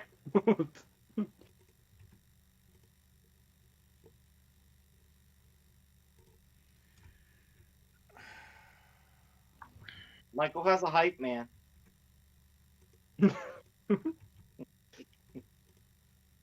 I mean, Art's got Victoria. Is that her name? Yep. Of course, then again, lately he seems more like he's Victoria's like henchman. Especially with the third movie, yeah. Mm-hmm. Michael is no one's henchman. No, he is not. I'm gonna Does Art die in the third one? That's a loaded question. That's a very loaded question. Okay, so that's a loaded question. But if you take the end of Halloween ends, I mean, Michael's hamburger meat at this point. I don't. There's so many different kinds of Halloween.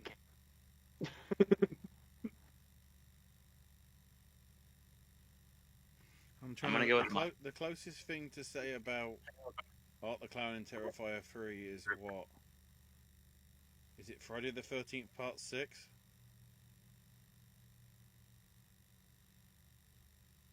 Which one?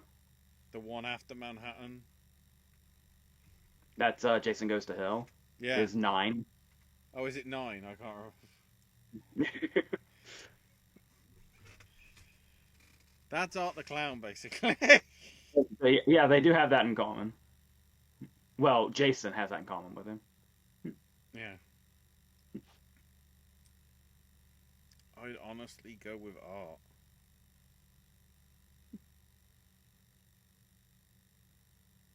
And what did you guys say? I went with Myers.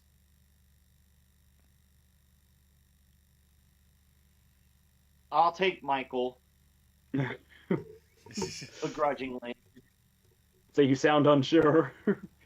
I haven't seen enough, or I haven't seen Terrifier 2 or 3 to help my argument for Art. So I'll have to take Michael. You honestly have to see both of them to help your argument with Art. With this conversation, you have to take 2 and 3 into consideration when you do that. If you can't, then you might as well just say, well, Myers. So then finally, Myers versus the Xeno. Is that the last one? That's the battle. That's Michael. Michael. Yeah, because somehow I'm going I with think, the Xenomorph. to be honest, somehow I think that bloody boiler suit of his is somehow acid resistant. It's not tear resistant, but it's like bloody horror film logic. It's somehow okay for substances, but like sharp objects, fuck. Dumpster. The Xenomorph barely won against the Thing. Yeah. It's here on borrowed time. Here's the question: would Michael's mask prevent him from being affected by the face hugger? The face hugger wouldn't want to jump on it because it's William Shatner. Yeah, I don't think the mouth's not open, is it? No. I think it's just the eyes. I mean, who's to say it couldn't pierce it? But the mouth is covered. I'm pretty sure the mouth's covered. Yeah, it is. That's it. Sure, I'm sure it could break through, but if that's our argument, I'm willing to roll with it that the mask will.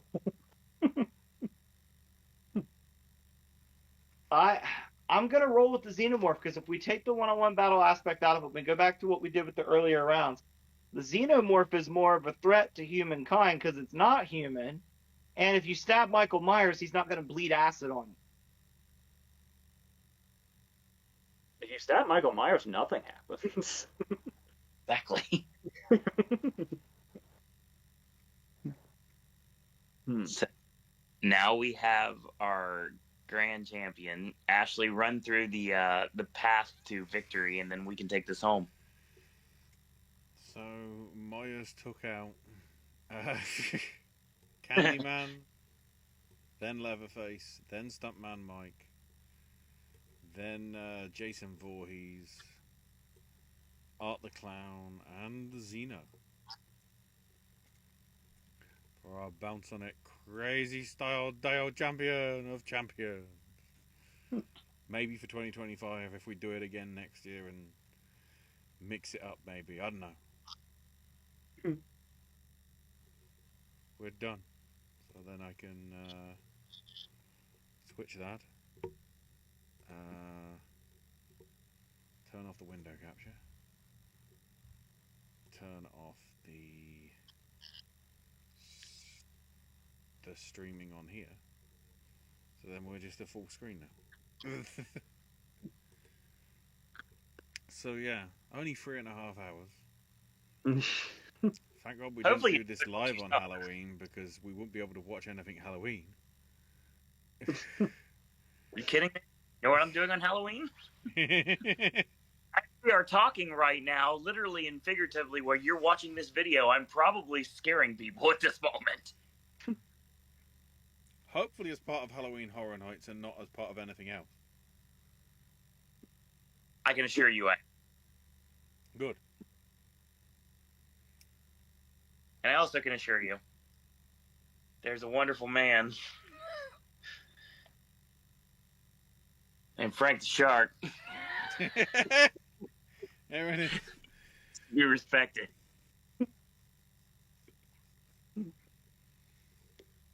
Well, now that I've done all this stuff throughout October, I suppose this is me officially handing the channel back to you, Owen, if you want to outro us. Yeah, so once again, I want to thank everyone for joining us for September and October with all the content we provided. no matter what it was, no matter if it was a short video, a long video, or all points in between. Our Oscar predictions are up. You can check those out when this airs. And in the next couple days, we'll be doing our video on this, so we can talk about it with a live chat. So sometime in the next few days, we'll be doing that. And at the end of this month, which is now, you just got your Oscar prediction video, so that's something you can look forward to. And next month, we're going to do another Oscar prediction video, and we're back to normalcy on the channel. More sipping snacks, more snack stashes, more content, more QA shows, just the regular stuff we do here on the channel. So thanks, everyone, for joining us tonight. Thank you, Chris, for returning for the show this evening. Dynamite drop in, Donnie. It's good to be here. Wish Predator could have gotten to the end. Close enough. Otis jumping on a bunk bed. Yeah. So Chris will pop in here and there occasionally throughout the season, probably through the rest of sometime in 2026, if I had to guess. And maybe Movie Club will be returned by now. I guess you'll have to wait and find out. Ashley can be found on X at AshIsMyNameUK. And AJ, of course, cannot be found on social media. And he also can't be found on the network except for the Oscar prediction video for this month. But now we're back to normal because it's November. You'll see him at the reviews, the verses, any segments he puts out on this channel in the rest of 2025. I can be found on X as well at Sir Owen Disney, and currently can be found at Grave of Flesh at Halloween Horror Nights in Universal Orlando Resort. Somewhere. Don't tell you where, but somewhere. I'm there somewhere. That's your show, everyone. Thanks, everyone, for watching. Thanks, everyone, for tuning in for the past almost 4 hours of hearing us talk about who is the champion of all champions when it comes to horror, and congratulations to Michael Myers. In the meantime, I want to thank you guys and girls out there for watching. Always remember to have the best day ever. We got a new Taylor Swift album to listen to. It came out a couple weeks ago. And in the meantime, I want to thank you guys and girls out there for watching. And until next time, boys and girls, that's all we got to say about that.